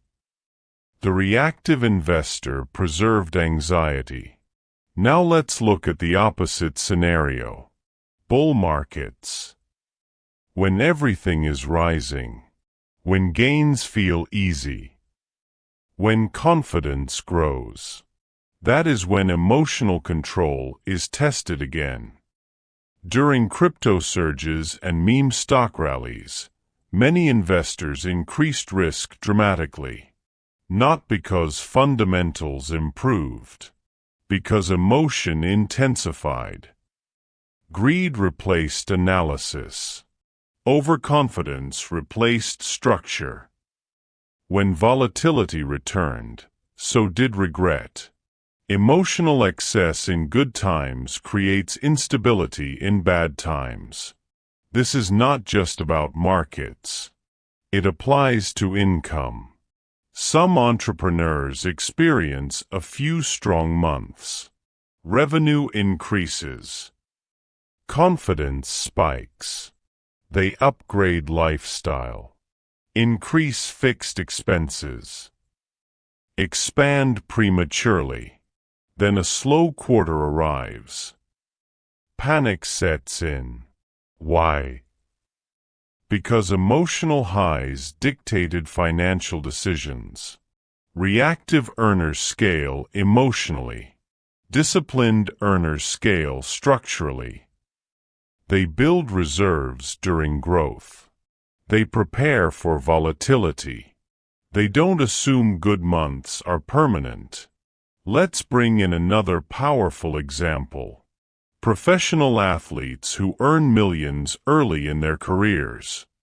The income surge is dramatic, emotionally overwhelming. Without emotional discipline, spending accelerates just as fast. Homes, cars, entourage, status purchases. But careers can be short. Income can drop suddenly. And without emotional control, financial collapse follows. It wasn't a math issue. It was a behavioral issue. Now contrast that with long-term disciplined investors. Warren Buffett again becomes relevant here. During crises, he does not rush to make emotional statements. He does not liquidate positions out of fear. He evaluates. He waits. He acts strategically. He once said the stock market is a device for transferring money from the impatient to the patient. But underneath that statement is something deeper. It transfers money from the emotionally reactive to the emotionally stable. Emotional control creates consistency. Consistency builds compounding. Now let's go deeper. Why do people struggle with emotional control financially? Because money is tied to identity. It represents security, status, freedom, power, validation. So when money fluctuates, identity feels threatened. That's why market drops feel personal. That's why income instability feels destabilizing. That's why comparison triggers urgency. If your identity is fragile, your financial behavior will be unstable. If your identity is stable, volatility becomes tolerable. Here's the powerful shift. Emotional control is not suppression. It is regulation. You will feel fear. You will feel greed. You will feel urgency. But disciplined individuals do not let feelings dictate action. They create space between emotion and execution. They pause. They evaluate. They follow structure. That pause is everything. Most financial damage happens in moments of emotional intensity. Selling at the bottom. Buying at the top. Over-leveraging during excitement. Freezing during opportunity. All emotional. Let's talk about long-term investors who survived multiple crashes. 2000, dot-com crash. 2008, financial crisis. 2020, pandemic crash. Those who remained invested through all three events didn't possess supernatural intelligence. They possessed emotional endurance. They understood cycles. They trusted time. They controlled reaction. And time rewarded them. Here's the uncomfortable truth. If you check your portfolio obsessively, you increase emotional volatility. If you compare income constantly, you increase psychological pressure. If you make decisions while emotional, you decrease financial stability. Wealth is less about maximizing returns and more about minimizing emotional mistakes. That's rarely discussed. Avoid catastrophic emotional errors, and average discipline becomes powerful. Now imagine two investors. Investor A checks daily, reacts to headlines, moves frequently, panics during drops, overextends during rises. Investor B checks periodically, follows structure, rebalances calmly, accepts volatility, thinks in decades. Over 20 years, who wins? Almost always the calm one, because volatility punishes reaction, but rewards endurance. Emotional control equals financial control. Control your reaction, and you control your trajectory. You cannot control markets. You cannot control economic cycles. You cannot control inflation. But you can control behavior. And behavior compounds. Here's the identity shift. Become the person who does not panic.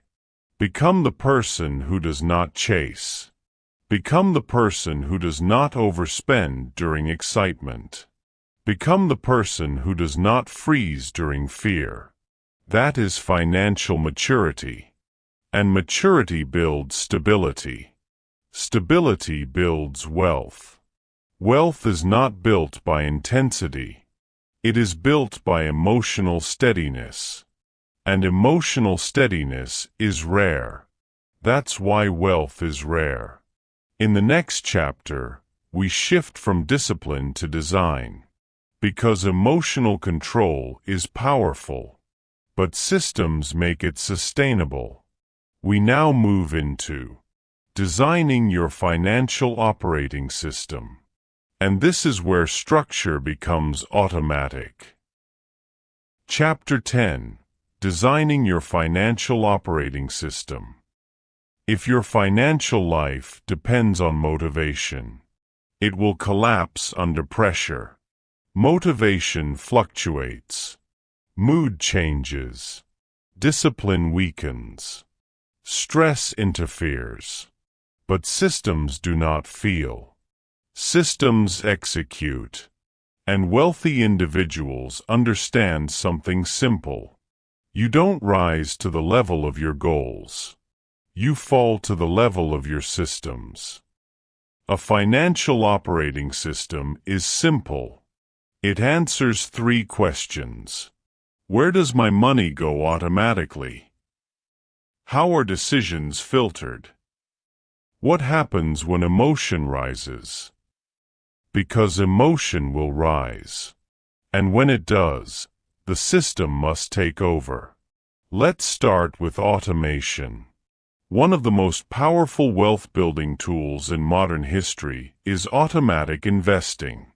Not genius stock picking. Not constant trading. Automation. Millions of long-term investors use automatic monthly contributions into retirement accounts or index funds. They invest whether markets are up. They invest whether markets are down. They invest whether headlines are optimistic or terrifying. And over decades, that repetition compounds dramatically.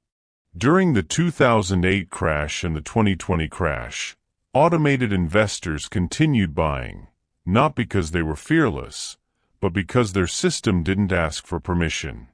That is powerful. The system removed emotion from execution.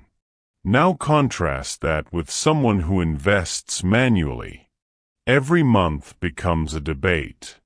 Is this the right time? Should I wait? What if it drops further? Analysis paralysis replaces consistency, and inconsistency interrupts compounding. Automation protects you from hesitation. Next, structure. A financial operating system divides income intentionally. For example, fixed expenses, variable spending, investments, emergency reserves, predefined percentages, not random decisions. Wealthy individuals rarely treat income as one flexible pool. They assign it roles. Role-based allocation creates stability. Let's look at a real-world example. Many high-earning professionals fail financially not because they earn too little, but because they lack structure. Large income. No allocation plan. Lifestyle expands to match earnings. Savings become optional. Investments become irregular. But individuals who assign percentages before spending, for example, automatically investing 20% or 30% of income before lifestyle decisions, build assets consistently regardless of income size. Structure protects growth. Now let's talk about decision filters. This is where the financial operating system becomes powerful. Before major purchases, wealthy individuals often use invisible filters. Does this increase assets or liabilities? Does this align with long-term goals? Will this decision increase freedom or increase dependency? Those questions slow impulse. They introduce friction. Friction is protective. Let's bring in a real example. During tech booms, many professionals receive stock compensation. Some immediately sell and spend. Others hold without diversification. But disciplined individuals apply decision filters. What percentage should I hold? What percentage should I diversify? What aligns with long-term risk management? The filter removes ego from the decision, because ego is dangerous in finance. Now let's address something uncomfortable. Willpower is unreliable. You cannot rely on feeling disciplined forever. That's why systems matter. Consider business owners who automatically separate tax money into a different account. They don't hope they'll have enough when taxes are due. They structure for it. Contrast that with someone who mixes all income into one account, spends freely, then panics during tax season. Same income, different system. One produces calm. The other produces chaos. Your financial operating system should also include volatility preparation, emergency reserves, liquidity buffers, insurance coverage, because unexpected events are not rare. They are inevitable. Look at 2020. Businesses without cash reserves collapsed quickly. Businesses with liquidity survived long enough to recover. Same environment, different preparation. Systems create resilience. Now here's something powerful. A financial operating system reduces decision fatigue. The more decisions you make daily about money, the more emotional vulnerability you create. But when Investments are automated. Allocations are predefined. Filters are clear. You remove unnecessary decision-making. Clarity reduces stress. Stress reduction improves discipline. Discipline builds wealth. Let's zoom out. Wealth is not built by dramatic financial moves. It is built by predictable execution. And predictability requires system design. Imagine two individuals. Person A earns well, invests inconsistently, spends emotionally, adjusts strategy frequently. Person B earns moderately, invests automatically, allocates intentionally, reviews periodically. Over 20 years, who builds more stability? Usually person B, because systems outperform bursts of intensity. Here's the deeper shift. Stop asking, how can I make more money? Start asking, how can I make my financial behavior predictable? Predictability compounds. Emotion disrupts. Your financial operating system is your shield. It protects you from fear in downturns, greed in booms, impulse in stress, ego in success. And once your system is strong, your emotions become less dangerous. This is where wealth transitions from effort to architecture. And architecture outlasts motivation. In the next chapter, we confront something even more confronting: the difference between being rich and being wealthy. Because the world celebrates one, but only one creates freedom. Chapter 11: The difference between rich and wealthy. Rich is loud. Wealthy is quiet. Rich is visible. Wealth is structured. And confusing the two has financially destroyed more people than lack of income ever could. Let's define it clearly. Rich is high income. Wealthy is high ownership. Rich is cash flow. Wealth is assets. Rich can disappear quickly. Wealth is built to endure. You can earn $500,000 a year and be financially fragile. You can earn $80,000 a year and be financially stable. The difference is not income. It's architecture. Let's look at real life. We've seen celebrities, entertainers, and professional athletes earn tens of millions of dollars and later declare bankruptcy. How is that possible? Because income without asset preservation is temporary. Homes, cars, jewelry, lifestyle upgrades, those are not wealth. They are consumption. Now contrast that with long-term investors who quietly accumulate equity in businesses, index funds, real estate, or private ventures. They may not appear flashy.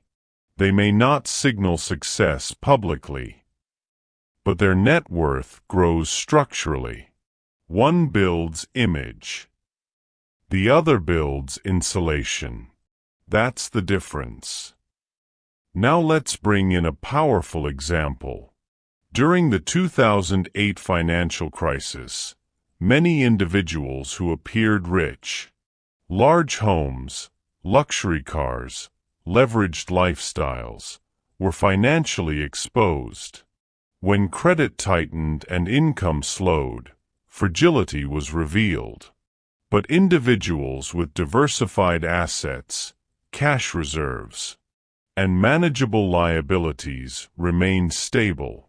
The crisis did not create fragility. It exposed it. Rich often relies on continuous income. Wealthy relies on accumulated assets. If income stops tomorrow, the rich may struggle. If income stops tomorrow, the wealthy have margin. Margin is freedom. Now let's examine psychology. Rich seeks validation. Wealth seeks autonomy. Rich often asks, "How do I look successful?" Wealth asks, "How do I become secure?" Rich measures status externally. Wealth measures leverage internally. Let's take another real-world contrast. There are business owners who reinvest profits into expanding assets, acquiring equity, increasing ownership, diversifying investments. And there are high earners who increase lifestyle with every raise. The first compounds. The second stabilizes at consumption level. Income rises. Expenses rise. Net position stagnates. It looks impressive, but it's fragile. Here's something powerful. Rich people often upgrade immediately. Wealthy people upgrade after insulation. That insulation might be emergency reserves, diversified investments, low debt ratios, cash flow producing assets. The wealthy delay lifestyle expansion until the foundation is secure. Now consider long-term investors who quietly accumulated shares in companies like Apple, Microsoft, or broad index funds over decades. They didn't need to signal wealth. Their assets appreciated. Their ownership expanded. Their leverage increased. And because they focused on assets instead of appearance, their wealth became self-reinforcing. Meanwhile, others focused on signaling income, which required continuous earning to sustain. Let's confront something uncomfortable. Many people want to feel rich. Few are willing to build wealth. Feeling rich is immediate. Building wealth is delayed. Feeling rich is social. Building wealth is structural. Feeling rich requires spending. Building wealth requires restraint.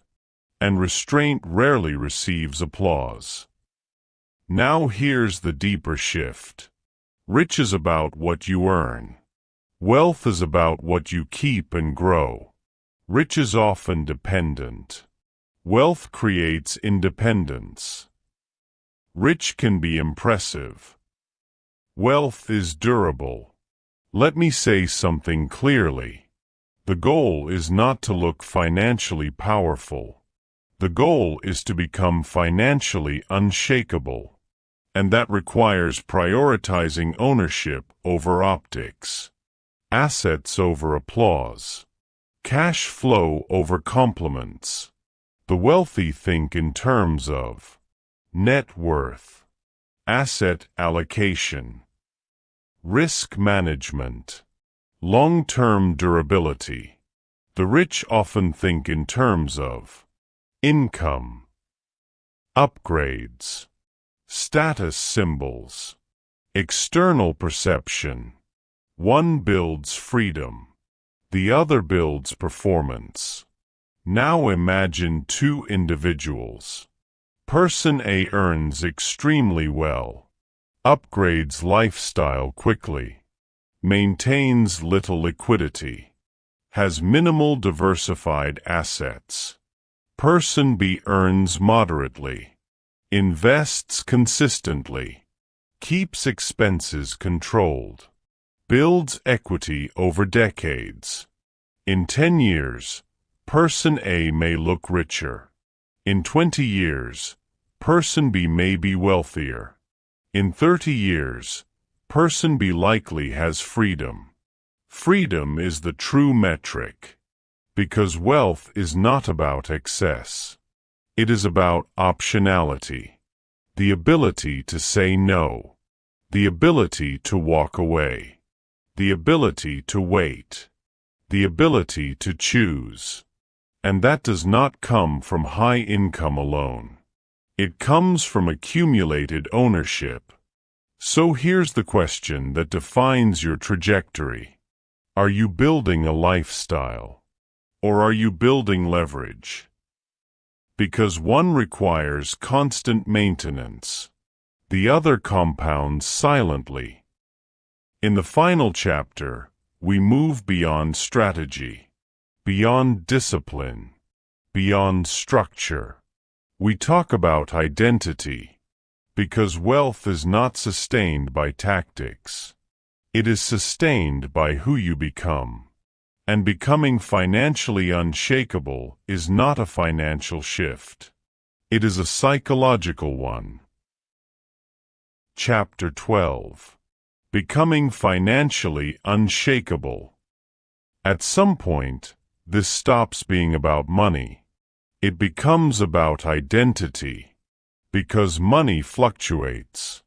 Markets fluctuate. Income fluctuates. Opportunities fluctuate. But if your identity fluctuates with them, you will never feel secure. Becoming financially unshakable is not about eliminating volatility. It's about eliminating emotional instability. Let's define it clearly.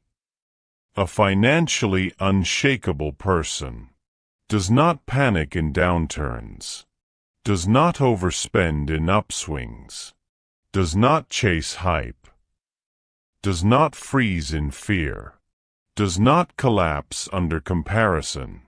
They operate from structure, and structure is anchored in identity. Let's look at real life. There are investors who have lived through the dot-com crash in 2000, the housing crash in 2008, the pandemic crash in 2020. 3 major global shocks. Some investors exited permanently after the first crash. Some exited after the second. But those who stayed disciplined through all 3 cycles, who continued investing, continued allocating, continued thinking long-term, saw extraordinary long-term compounding. Not because they predicted perfectly, but because they remained stable. Markets recovered. Cycles turned. Time rewarded steadiness. The unshakable investor doesn't assume crashes won't happen. They expect them. They build for them. They survive them. And survival compounds. Now let's step outside investing. Consider long-term business builders. During economic contractions, some businesses collapse under pressure. Others adapt. They have liquidity. They have margin. They have conservative leverage. They don't expand recklessly during booms. So they don't implode during downturns. That is unshakable architecture. The goal is not to avoid storms.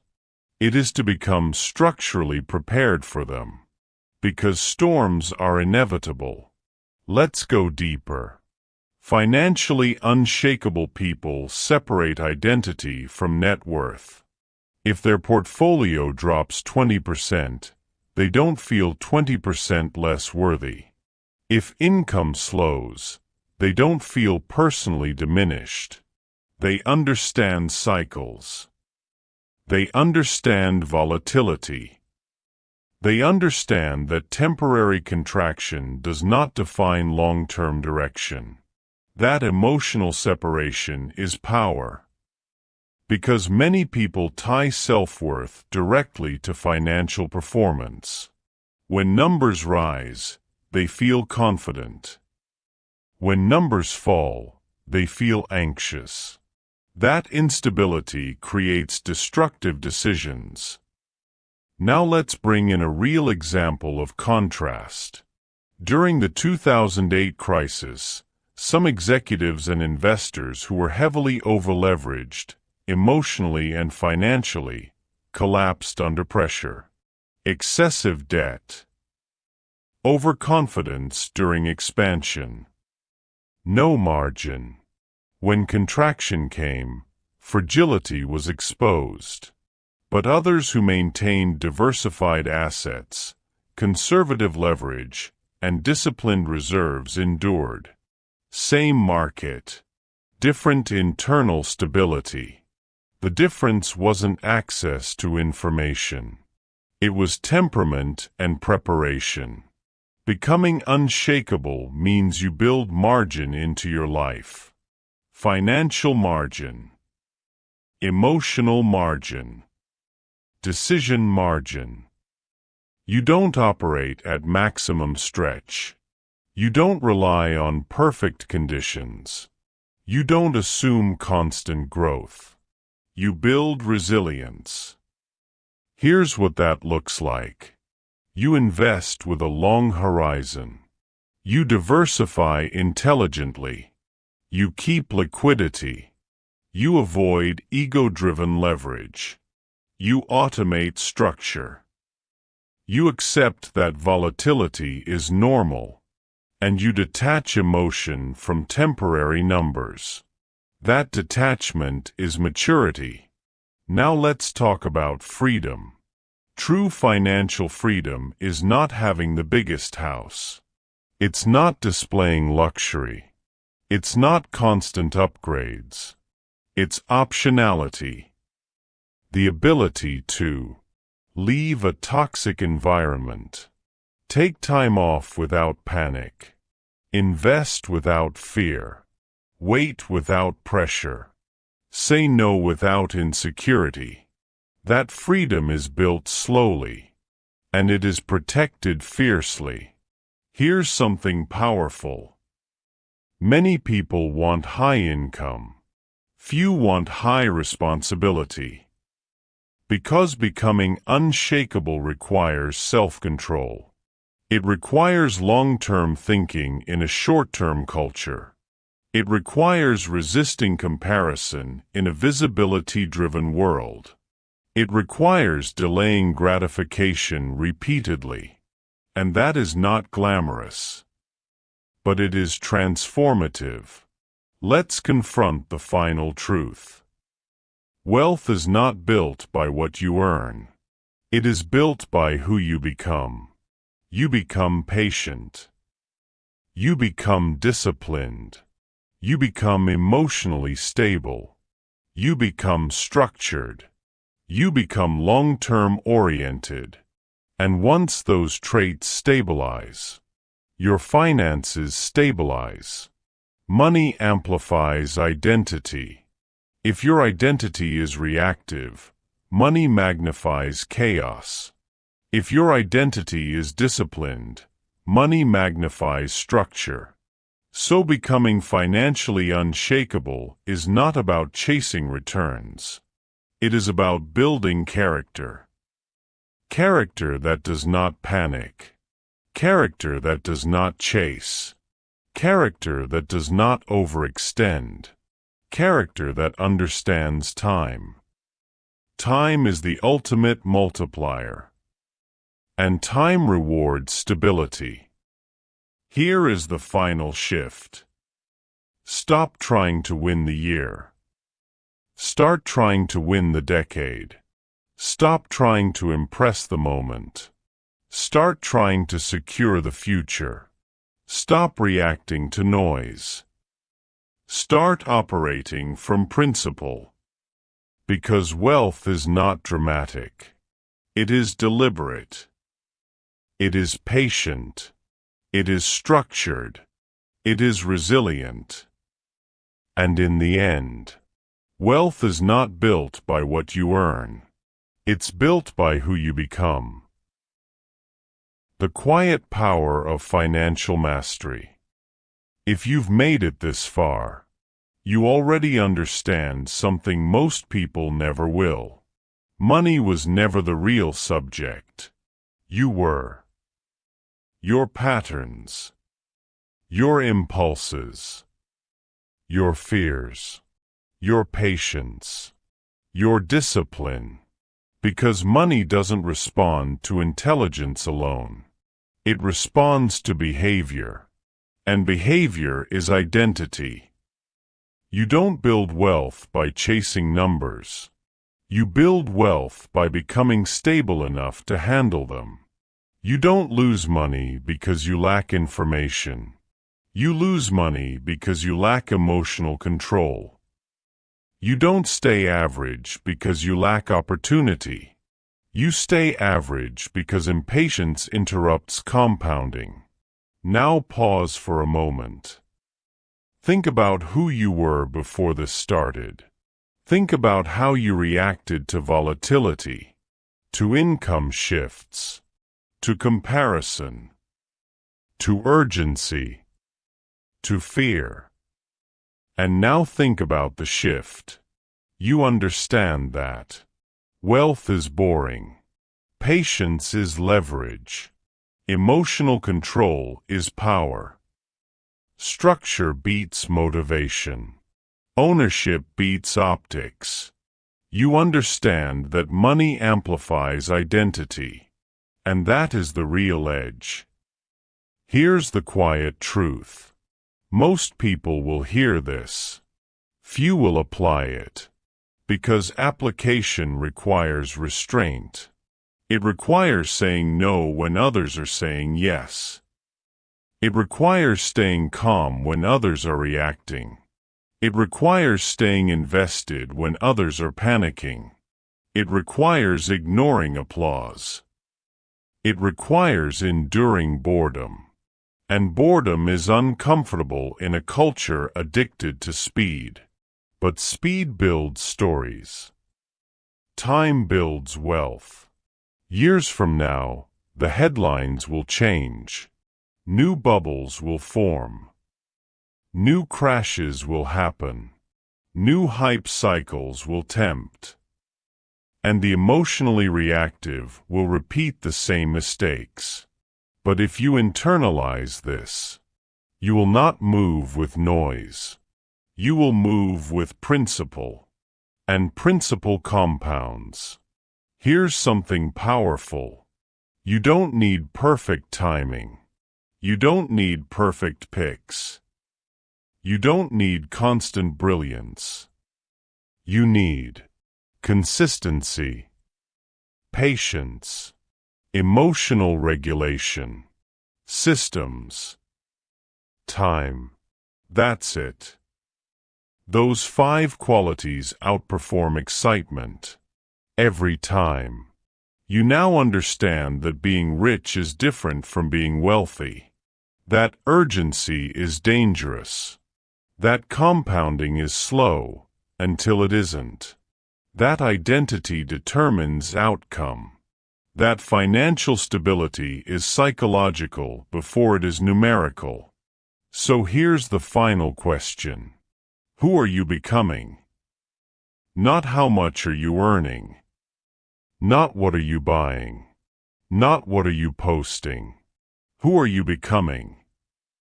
Because wealth follows identity. If you become disciplined, money stabilizes. If you become patient, time rewards you. If you become emotionally steady, volatility stops scaring you. And when volatility stops scaring you, you gain control. Control over decisions. Control over pace. Control over risk. Control over your future. That is freedom. And freedom is quiet. It doesn't need to be displayed. It doesn't need applause. It doesn't need validation. It is internal. And once it becomes internal, no crash can take it from you. No downturn can shake it. No comparison can disturb it. That is financial mastery. Not flashy. Not loud. Unshakable. Now here's why this matters. The world will keep accelerating. Speed will keep increasing. Noise will get louder. Opportunities will look urgent. Fear will look convincing. And the temptation to react will never disappear. So you don't just listen to this once. You return to it, not for motivation, for recalibration. Because recalibration keeps identity aligned. And identity keeps wealth stable.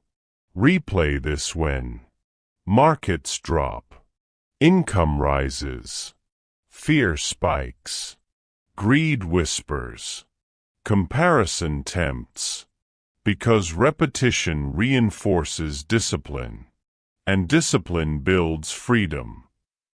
You are not here to chase quick wins. You are here to build durable wealth. Not dramatic, durable. And durable wealth is built by durable character. Remember this. Wealth is not built by what you earn. It's built by who you become. So become unshakable. And let time do the rest.